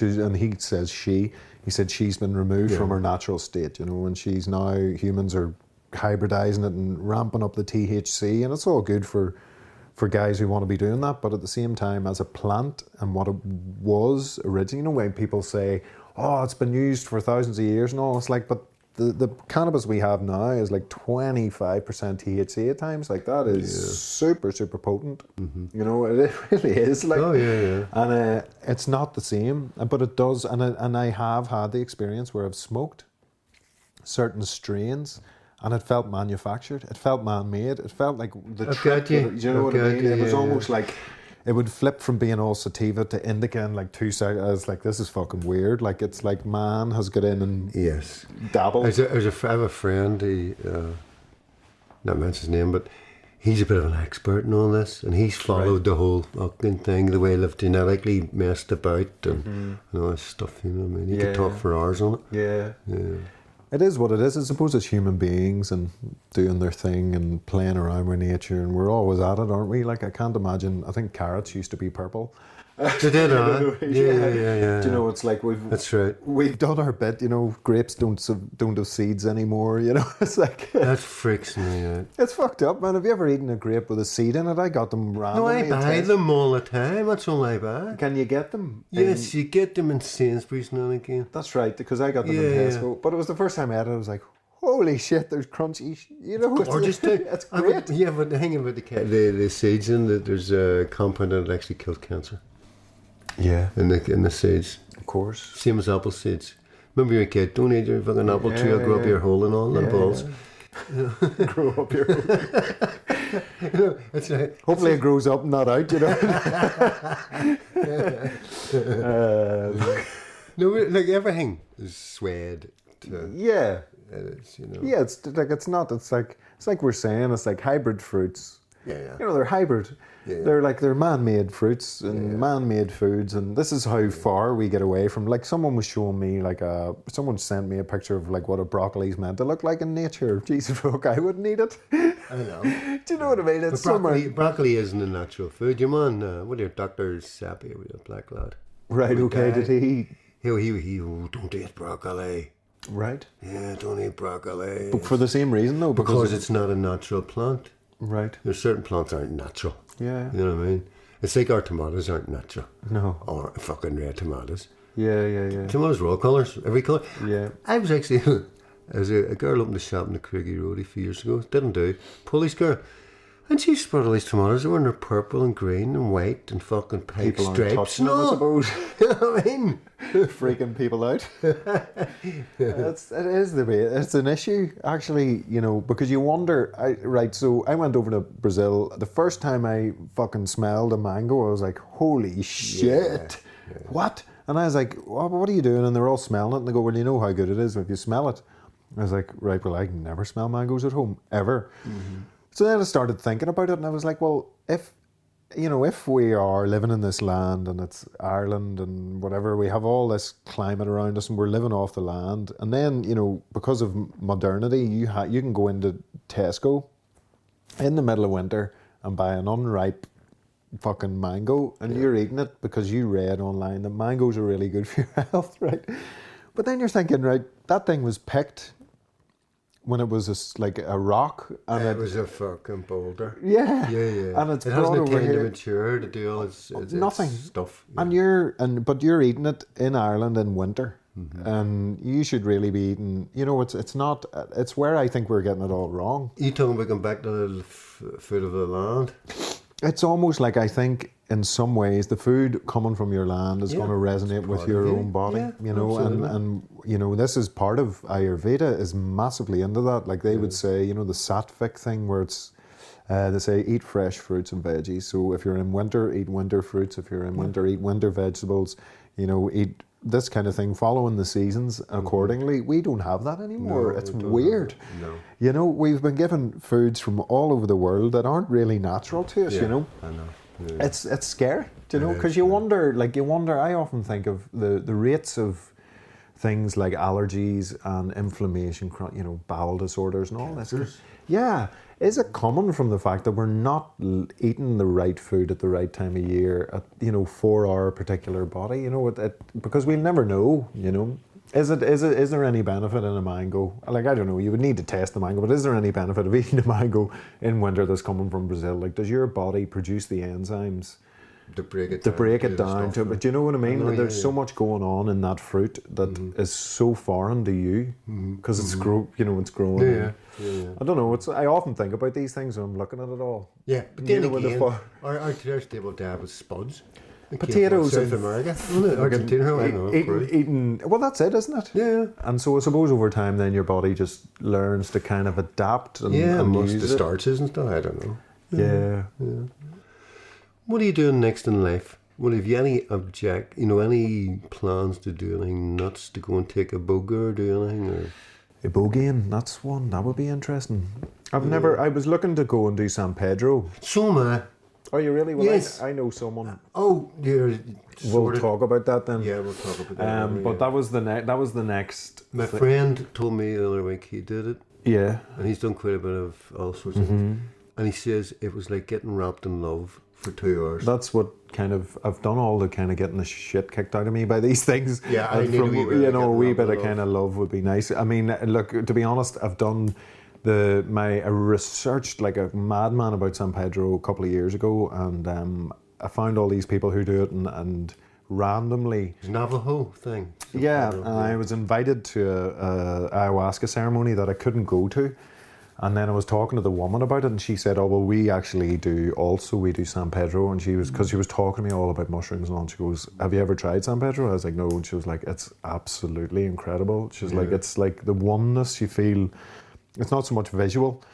And generally they take it in the daytime, which is different from the ayahuasca. So you're. I would like that, lying in the sun, looking out over the mountains or whatever. Just that kind of thing. Because that dark room and, tripping balls, as you know, it's pretty fucking intense. It can be, yeah. It's especially if I'm in this room, he's screaming and all fucking naked. That's it. You just see you running around. Like, no matter what, I used to say this Where's my bucket? I used to say to my wife, look, no matter what you hear, just don't come into the room. Even if I'm screaming, just fucking stay where you are. I'll be fine. I'll work through it, I know how to fuck my neighbour's stuff. I'll money pod my own one for about 4 days. I love it. But that's what you do, isn't it? So I think the San Pedro's the next. That's my next, yeah. Just for people that are listening, San Pedro's it's a cacti, and it was used by the Navajo people. And it was their like religious sacrament, the way ayahuasca would be in Brazil or. The peyote as well. So peyote, yeah. The different kind I have someone grown it there. Have you really? Yeah, peyote, yeah. They're beautiful, and the thing about it is, I get massively into wanting to do peyote as well, and then I kind of, when I was looking into going and doing it, I realised that was kind of that, how do you say it? It's like people just completely abused the peyote, and they're actually an endangered cactus at the moment in certain, honestly, and so people are growing them. There's a church down in Arizona. Yes. And they kind of grow it and stuff, but I think they did take the piss. I mean, I was watching videos and guys were just pulling people into the back of the thing in Mexico, just across the border, and you want to see the amount of peyote buttons they had. It was just like, I was just going, why am I not there? Why did I never, I really wanted to do it. What about Bufulverus? What's that? The toad. Oh, yeah. 5-MeO DMT. Yeah. That's another thing I'm busting to try. I thought, although I have to be really careful who you do it. That's what I was about to say. When I looked into that, it was like you gotta know who you're doing it with. Absolutely. There's a guy comes over to Dublin once a year, flies over from Mexico. With it or with the actual toad? He brings he just brings the medicine with him, yeah. And he gets a hotel and you get down or something. Really? Yeah. So I was thinking having a gig at that, So I think, for me, it's San Pedro's the one that's been kind of knocking on the door, kind of saying maybe go down and see what it's like. I wanted to contact the woman again, but I'll wait. It's usually when I find, and this is interesting. It just jumps up in front of you. Exactly. And but what happens is I find it's like it cooks inside you for a while. It keeps coming into your mind, or You're going, I wonder, why am I thinking about San Pedro so much? And then, Yeah. and then all of a sudden, you know, you'll see something and it'll be like San Pedro, whatever. You know, it is that kind of way that it almost like calls you in. You know, each time I go to do these things, there's You see, I totally believe this about ayahuasca. I don't know about mushrooms, I don't know about anything else, but no with ayahuasca. You never have a decision to go and take ayahuasca. I honestly believe once you hear that name, it calls you. I believe that. Totally. I would. You know, I don't think it's your choice. I would because I've done it. Yeah, you know what I mean? You get it. You I understand. get it, I I understand it. You know, I think you're saying that there's people listening here and they're singing, fuck's he talking about? Yeah. You know, but it's very true. And you know, and things is laid on for you. Of course. You run into people. Of course, yeah. It's like I was explaining last night, my first time. I'll go over it quickly, but I was suicidal. And I just put a playlist on, and then Sting came on, and Sting's talking about taking ayahuasca up and with Trudy in the favelas in Brazil. And then I started watching the YouTube videos. That Saturday I took ayahuasca. How impossible is that? You know, everything was laid on. Yeah. You know, I walked into town to go to, I was going to get a fucking ticket to Brazil. And I ran into a guy, and biff. That's Saturday I'm taking, and you know, life changing. Of course, and it is a life changer, and that's what I sort of feel like. Maybe, do you remember I said every crashing wave is like a synchronistic event? Yeah. It was maybe like, that was the last time, and I was sitting on the beach that morning, and the sun was coming up, and the birds were flying around. It was just magic, you know, and everything was just coming out, and the light and all. I was like, fucking hell. Do you notice the birds come closer to you? Yeah, they were fucking. I mean, it was like, well, what did come closer to me? I was looking at my shoe, and I could see a spider on my shoe, right? And I was still in between that trippiness, and I didn't know whether it was there or not. And then I realised that is actually a fucking spider sitting on my foot here, right? Yeah. And I didn't freak out. It was a big thing, and I just sat and watched it. And something happened. Yeah, this guy came up, and he was really disfigured. He wasn't part of our group or anything, and he just walked into the middle of us. And I remember looking at him, and he was frightening looking, like, you know, because I was still tripping, and his face was like. And then I looked. He kind of walked away. I didn't know what he was saying. It was in Portuguese, and then I looked at my foot, and the spider was gone. Right. I was like, this is really weird. But I got into it. I was like, okay, spider is just a symbol there. What does it mean? What does it mean? Nothing came. It was just like, is it just another experience? So when we left. Before we got home, my brother-in-law, who didn't know anything, he didn't even do the ayahuasca, he took a picture in our room, and he said, you left someone behind. And it was a picture of the same fucking spider that was sitting on my foot, sitting on the windowsill, and we didn't know. I was like, what? And he had no idea. He had no idea what I had experienced. And he sent, and now where his house was, and where we did the ayahuasca, do you see what I mean? It wasn't... And it was just nuts. It's that kind of experience where you're like, that's just bonkers. You know, your head's just going, brrr, what does that mean? I know. What am I connected to? Yeah, exactly. Yeah. Well, listen, Coyote, absolutely. San Pedro. Or San Pedro, whatever you can fucking get, I'll be there. Great. You know, because I want to try the both of them. You know, that's a definite, you know. Because, you know, Native Americans, you know, that's... Yeah. They were connected. Yeah, they were. I think they still are, a lot of them, you know. Yeah. You know, I think the ones who preserve I spent a bit of time with a Cree when I was young, up in Great Falls, Montana. Right. And I get lost it then, you know. So you know. They had lost it? Yeah, they were all drinking and talking about.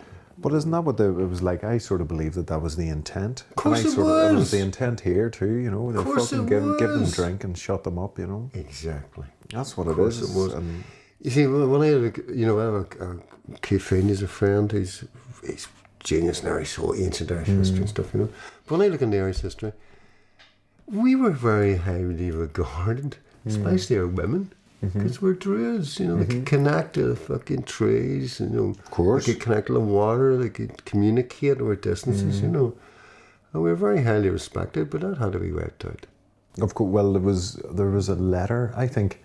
Now, this might be true or might not be true anyway, but when I was looking, there was one letter that was written by a Roman emperor. I think it was a Caesar, and it was the last written documentation of the Druids.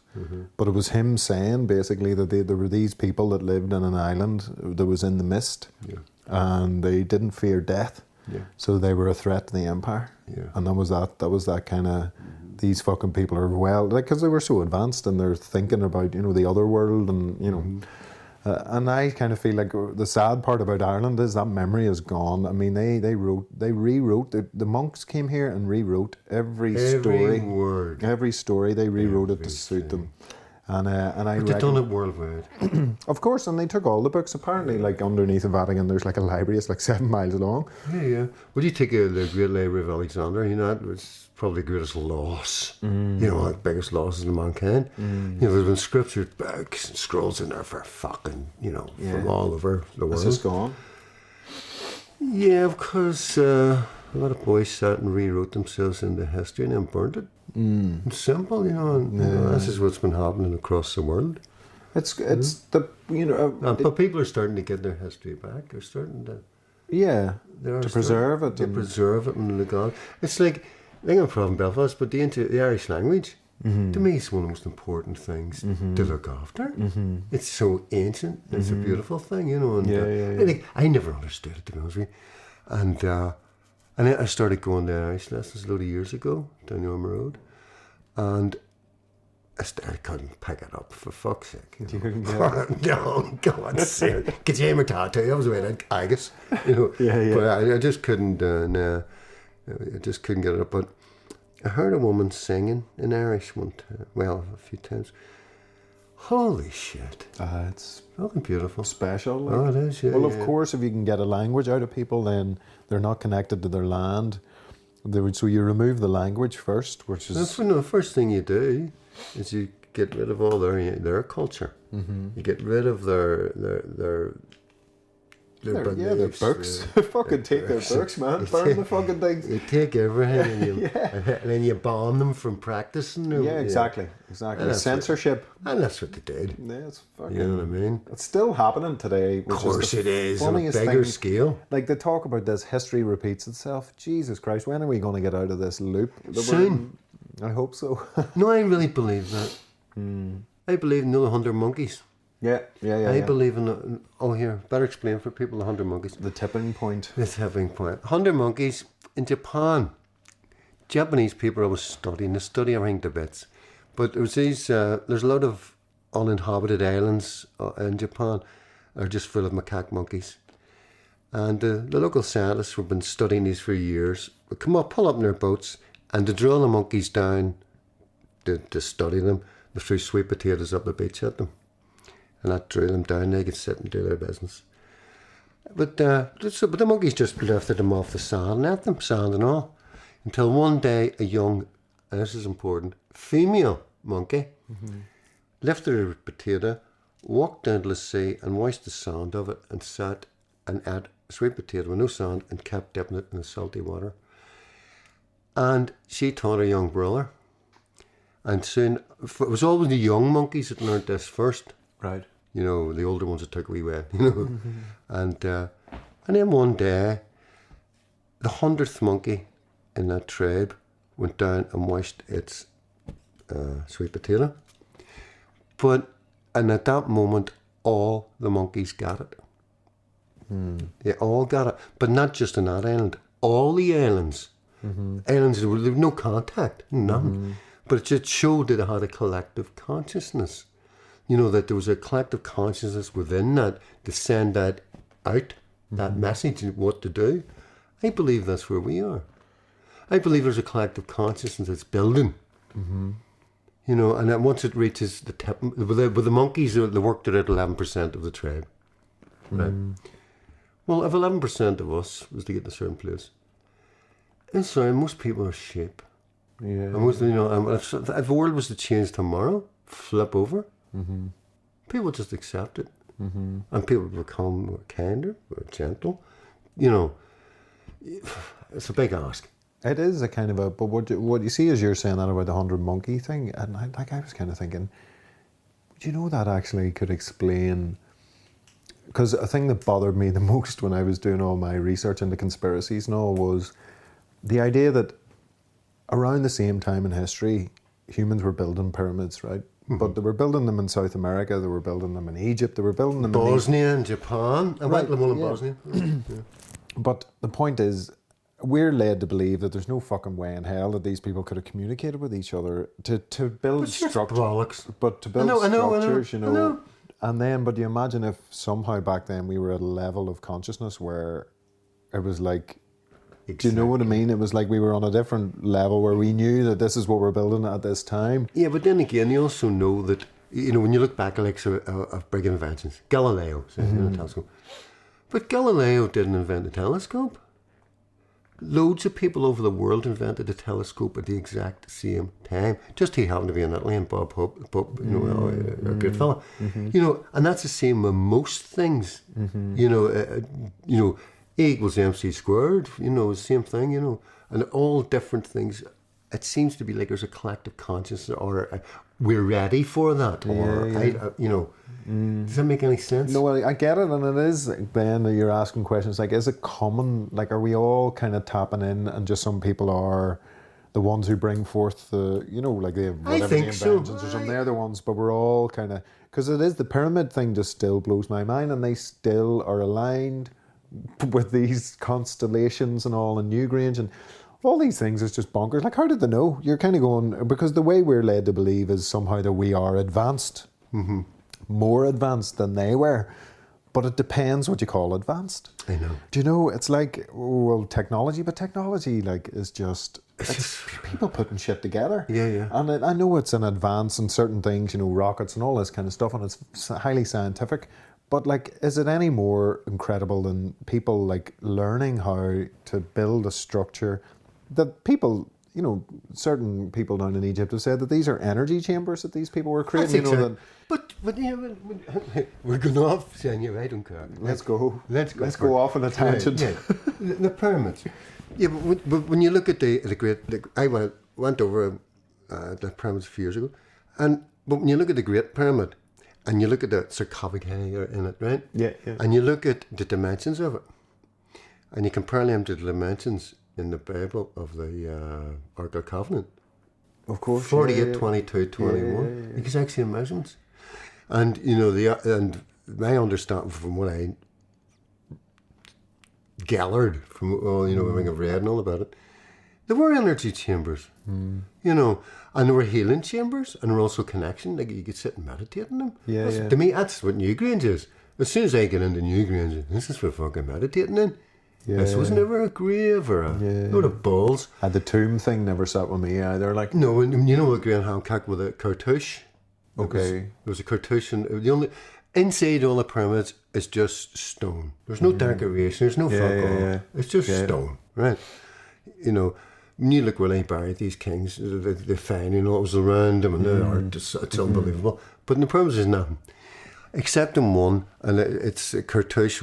Cartouche is what the king's seal. Yeah. And it's above one of the doors. But everybody's now starting to question that. A lot of people are questioning that and saying, why is that there? Who put that there? How old is that? You know what I mean? Right, okay. And then what I did was a couple of Germans a couple of years ago and got a paint scraping of it. Interpol fucking arrested them. What is Interpol interested in a wee bit of fucking paint from a pyramid in Egypt for? And took it off him. Do you know what I mean? It's like, there's a truth in Egypt, you know, there are somewhere. Yes, we ever know it, fuck knows. Yeah, it's... But then when you get the pyramids, you get walls built right down from the pyramids right down through South Africa, built of a stone called Horsfeld, which carries energy. Yeah, like those stones that they found. Have you ever seen the work of Michael Tellinger? Yeah. Yeah, when he went down. I ain't getting them mixed up. He went down there to. He was in Africa with, and there's Michael Tellinger is a South African guy. Yeah, yes, and he does all the work about the Anunnaki and all this kind of stuff. He's doing his thing. What I found mad was when he was finding all those stones. And when you would tap them, it sounded like they were metal. Yeah. like crazy sound out of them. It's like a Tibetan bowl. It's just it's a big rock and does all that kind of stuff. And it's just like, hang on a second, like what the fuck is going on, you know? And then he went up onto so he had his wee meter he was using, and he'd be outside this circle. Then he'd walk inside it, and the thing would just go off the scale, like, you know. And it was just mad. So I done it's hard to believe. I done like a hand fasting ceremony for a couple in Glastonbury a few years ago, and we went over there. We were invited down by the Druids, you know, and they have this lovely big hall in Glastonbury, and I do all this dancing and stuff, right? And we're all dancing about and doing stuff, and it was like, like a conga, holding on to the person in front and going round and round and round. But there was one part, and we went through, and they had a pyramid built, which looked to me like copper pipe or something, and all these crystals and all, you know. And then you had to duck down to go through it. But see, going through that, my whole body was just going every time, you know. And I went to the Bosnian pyramid. There's one in Kosovo in Bosnia a few years ago, because I heard it was a healing pyramid. And I went and met this guy, the doctor who looks after it. And honestly, mate, I went there with like, I got a bad lung condition, you know. I walked out of it clear. Yeah. You know. All these things were for healing and for, you know. Yeah, and that's the impression I get, especially with, there's certain chambers that they use even in them which have sound. So you'd be standing, you know, the whispering rooms, and all this kind of stuff. And like for me, it's just like these things where, like, imagine that they were healing chambers where you could go in, stand in there, and it's like a reset on your body, you know, and that's what they knew, that, you know, this was what it was. And because it goes to show you that if that is the case and that's what's being covered up, and that's, you know, those things are sitting there in front of everybody, everyone just looks at them and goes, oh, they're the pyramids and all. But if there's a real hidden agenda to keep all that stuff covered up. I'd love to know what the capstone was. The capstones. Yeah. And they know now, they found that, they always said that they were all covered like white alabaster, smooth. There was no steps. They were totally smooth, white alabaster, like marble. Okay. But they know now with that, you always said that the locals have probably robbed it and built wee houses and all that over the years. But then now that wasn't true, because they found it all the way out in the desert, and they reckon the pyramids were actually hit with tidal waves, 3 of them, over a period of time. Of course. It's wiped that off, you know. Well, that was that argument, wasn't it? Your man, Lawler, I'll not say his name because I'll not get it right, but anyway, he, Serpent in the Sky, a guy, Ted West, is he called? I don't know. He's an Egyptologist. I think he was the guy who got into the argument about the Sphinx and kicked off a whole fucking thing where he was saying that there was actually evidence that it was surrounded by water, and he was saying, so if there was an ocean here at this, like that. But there was an ocean there. So the whole thing is time. They're saying that it's this age, but they're saying 4,000 to 7,000 years old. Yeah, it's way beyond. It's total bullshit. Like, of course it is. And it's a complete fabrication of history then. Yeah, but when you look at that guy, you know the guy who's head of Egyptology, the guy who runs around with a big cowboy hat on? He doesn't know age. He talks about Egypt. Every time there's a new find, he's the one that talks about it. Right, okay. He's actually a direct descendant of the pharaoh. Right. You know, these people are keeping it all in the shop. They don't want you to know. You know, they don't want you. And every discovery, you know, he names it what it is and all. Of course, yeah. You know, it's like all cap control. It's the guardians at the gates, isn't it? Like, you know, and then, you know, I heard some crazy stuff about, like, even American presidents, you can trace their lineage back to the days of ancient Egypt and all. It's like they're keeping it all in these very specific bloodlines and you know, all this stuff about Freemasonry and all, it's the same thing. They go back into the stonemasons of Egypt, and, you know, it's just all coming right back into that, and we have no idea. Like, we're just there going, it is what it is, you know, democracy. We're learning. Yeah, well, but that's what I say, is if it's in front of you, and it's in plain sight. I mean, it's up to us to dig in and to look at it, you know, and the eyes wide open, you know. It's like, eyes wide open. That's the important part, because to me, one of my big wake-ups is that history's a load of balls. Yeah. Everything. Yeah, it's a complete lie. It's a complete lie. Completely, You I know. agree, 100%. And there's this great set of books out at the minute called forbidden books, where books were put aside, you weren't allowed to read, you know. Yeah. Worth looking at. Yeah, I mean, even... About wars and stuff. Yeah. You know. Well, how did they start? Why did they start? Well, my dad went to Korea, right? And I remember sitting telling him, saying, the fuck we doing out in Korea? What business, you know? Oh, China done this and China done that. No, you know this. And he died believing that. Yeah, but I got a book there. It was written at the time by someone who, and completely different fucking story. It was Britain started everything. Do you know, man, I had that thought the other day. It's so weird that you say that. Like, I had that thought. It was almost like I was looking at it. It's everything that's going on about this coronavirus and all. Oh, I was for there fuck's going, sake, you know, it's all bullshit. At the end of the day, it's like... But I remember thinking, I was just going, am I going to die without really knowing what the fuck this place is? You know, like literally, wouldn't that be the worst? That'd be the worst thing for me. Yeah, because you want, like my own belief from doing, you know, all that I've done is that the most intimate and most important experience you can have is the death experience, right? Oh, cool.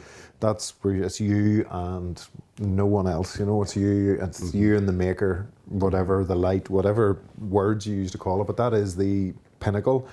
And like this idea that you would die in ignorance, or you would die like even without consciously dying, you know, the way people are like getting dementia, they don't know who they are, and all these they can't, because the ancient cultures put so much emphasis on this idea of death, where, you know, the elder, when he thought the prana was leaving his body, he would just get up and walk into the forest and die alone. Same with the Eskimos. Yeah, die alone. Just go off. I'm gone. Goodbye. Say goodbye. Everyone's having a party. That's cool as fuck. It's fucking amazing. I love it. I do. I would love it. Yeah, myself. it's just I want a because jazz band.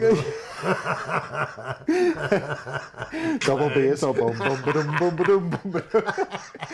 Everybody back at the village having a party. Magic mushrooms. Yeah, exactly. No, but it is a beauty. But it's the idea of when you know when the prana's leaving your body. I want that for myself. Yeah. That's like, I mean, that's important to me. But have you got to the death thing on the mushies and it? Like, I had a very big death experience on one trip I had. I was standing with my... I don't know why I was standing with my dad looking at my grave. It was like this whole big thing, and it was horrible. I remember at the time I was like, am I dead? Am I, you know, I was like, I'm looking at myself, and I went through it. That was a big one, actually. The death experience is big. Yeah. I had an experience. I think we'll finish with this, Yeah. This is fucking nuts. I went over to, where the fuck was it? Cambridge. With my daughter, went back there. Anyway, we're coming home and something had went wrong. I don't know what it was. It was, all the train stations were fucked up, the trains were off, it was a bomb scare, a fire, I can't remember, it wasn't that long, a few years ago.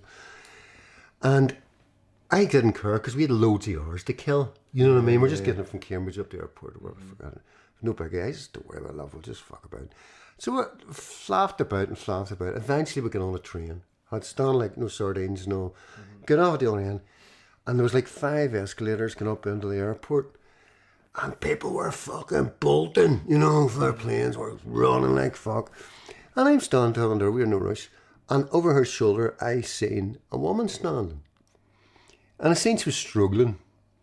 And I started looking at her, I think, I was amazed that everybody just rushed past her. Because she was carrying a big baby. She had a big fucking white bag and a shopping trolley hang. And she was trying to get, you know, all and I says, hold on, love. And I went in and I says, excuse me, can I help you? And she's a foreigner, so only I'm Albanians or Romanians or whatever, gypsy types, you know. And they aren't the people that I would really approach too often. You know, to be honest, right? But I see it was a woman, baby, fuck it, right? Do you want a hand, love? Right, no bother. So I takes the white bag, which weighed a fucking ton, and the trolley thingy, which had wheels too close together, kept walloping about. You know what I mean? Well, then, eventually we made it up, fucking escalator, and I seen her at the door. I get home that night, and I was sitting, and I thought, I can give a meditation. I sat down to meditate, and Biff, I'm on the fucking railway, I'm in the station again. And when I was walking off to a woman, she was walking in front of me, the baby was looking over her shoulder at me. A beautiful looking child, no big eyes. And it was looking over at me. And in my meditation, a woman turned round, and it was Molly Mary, and a baby was baby Jesus. And at that moment, I got that is the way I have to treat everybody, as if they were, no matter, who they are and what they are. Respect. Respect. And, putting your hand out, and even, people you maybe have an aversion to or whatever, they're still fucking people, and they still need that love, and they still need that help, and just that. And after that, fucking hell, my meditation where I went, it was unbelievable. Another one. Super deep, like. Super deep. Yeah, I've had some real amazing, brilliant, super meditations. And that's where I am now. I've actually stopped the ayahuasca for a while, Right. Well, I haven't taken it now. It must be near a year or whatever. And I was actually on my way not long ago to go to Holland. Okay. For 3 or 4 days. And I love getting there because it's so wonderful. I've never heard music like it in my fucking life. Like there's 25 musicians, 25 staff, 100 people on the floor. Can you imagine it? That's pretty intense. Yeah. When I first walked down there, shit, I'm not doing this, fuck this. Kids running about now, Aye. carrying their babies now. But it was absolutely one of the most beautiful experiences of my life. Wow. In Holland? In Holland, yeah. But I've stepped back from it. I just don't feel the call. I know now I have to sit down on my arse and do it through meditation. I believe it is, as you called it earlier, teacher plants.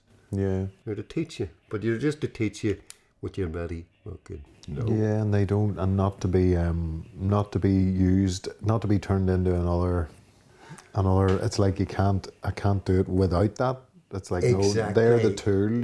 They're just there to teach you, and they're not to be worshipped either. That's another no, isn't it? Like that's the big problem is this worship that's going on now, where it's like looking at it like it's bigger. Worship.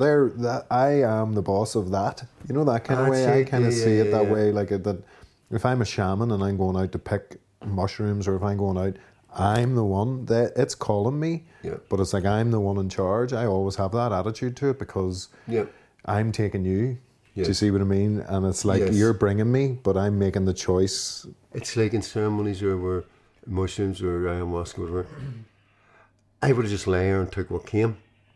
Where what I started doing the last couple of years was maybe you're going in and knowing the mushies break out and you get all that beauty and all the colours. And I said, listen, thank you. I really, it's beautiful, and let's get down to work here. Yeah, exactly. And Biff. Just turn the light switch off. Yeah. There you go. Last time I done mushrooms, I done 15 grams dried. Wow. Real strong jobbies. My mate done 22 grams. That's something I'm curious, because I know a lot of people are doing these high doses. Do you just go into a full? Because I'm always curious. Like the most I've ever done 7 dry grams, and that was like for the first 3 hours. It wasn't even like.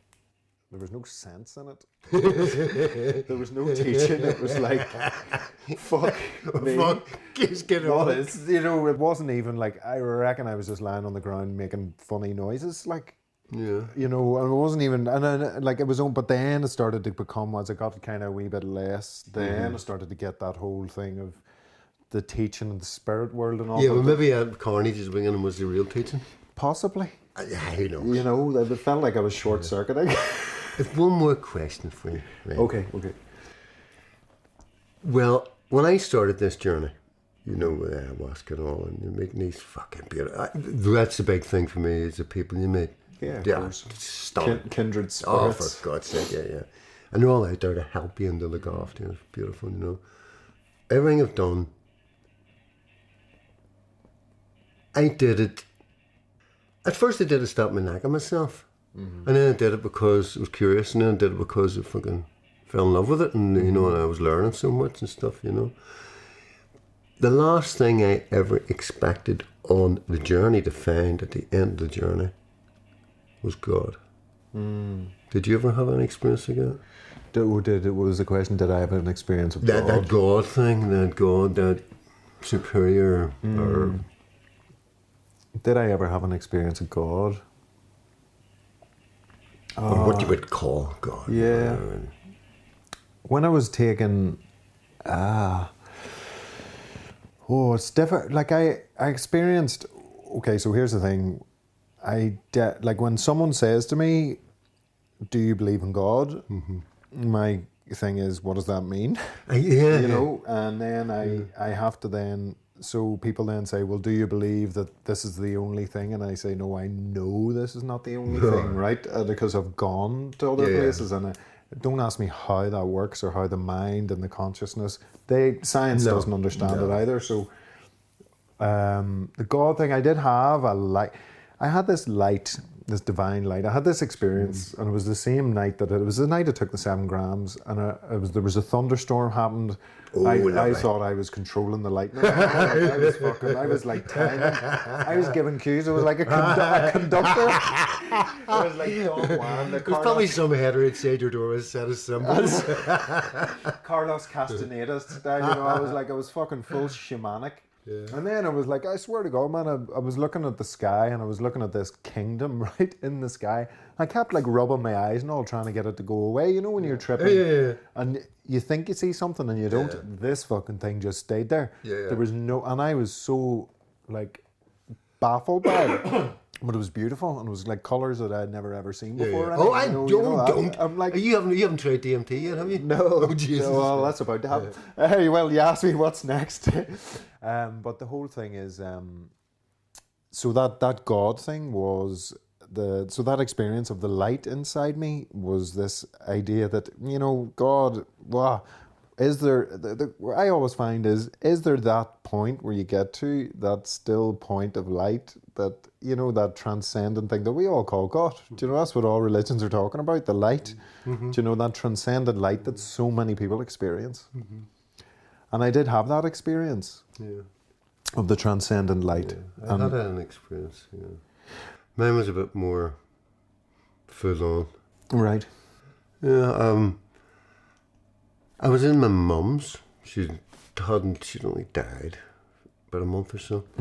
I was up in her house, and I decided I would take it. Oh, I used to take a whack at DMT if I wanted to look at something really close. See if you look at a mirror. Holy fuck! Right. Dear, dear, dear, scare life out of you. Or a photograph of somebody I love. Right. You can get like there's like a connection happening. Yeah. But I used to like look at crystals and rocks and things, you know. So this night I had a couple of crystals. I'm going to have a fucking whack at DMT and have a look at these. And I'm sitting there, and I took a whack at DMT. And you always take DMT in the pitch dark. Yeah. You know, because darker it is, the more you see. You know?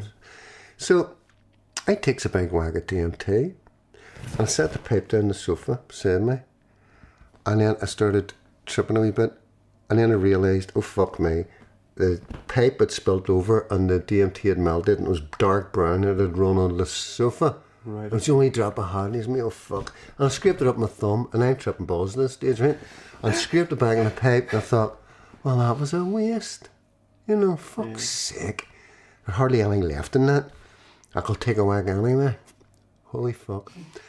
So I takes a whack, and in my DMT journeys, I've done it, must be 100 times, like, it's like a computer game in a way. There's different levels. Yeah. There's places you go to, and you go to, my experience, you go to get to a certain level, and it's as if these entities are looking at you and saying, right, fuck off. And then, you know, it's as if they're having a look at you, fuck off, and then the next time you go, you get in and you don't. Right. Wow. It's as if they have a wee meeting or something. I just tell you. A lot of people have those experiences, though, don't they? Yeah. With entities and yes. Oh, entities. Oh, I'll get talk all later on this. Anyway, this night is entities. But I was in this chamber I'd been in before, and to me there was the first chamber. There was like 12 entities in it, right? And they were like judge having a look at me, like fuck off. And then next time you were in that chamber and you went round and you know we were with these. The next time I went to this chamber, there was 7. Right. But these 7 were like way, way, way more beautiful than them. And the 12. We're moving up the hierarchy. Oh, fuck I. The big knobs. and these 7 entities were in the living room, just standing there looking. And they weren't like beings. Right. They were like folding energy. Yeah, yeah. You know, a Taurus look of energy. Yeah. But the colours and the, oh my God, so fucking beautiful, you know? And I'm sitting there looking at these things thinking, okay, right, what's going on here? Because I felt some. And the next thing is feeling gets stronger and stronger.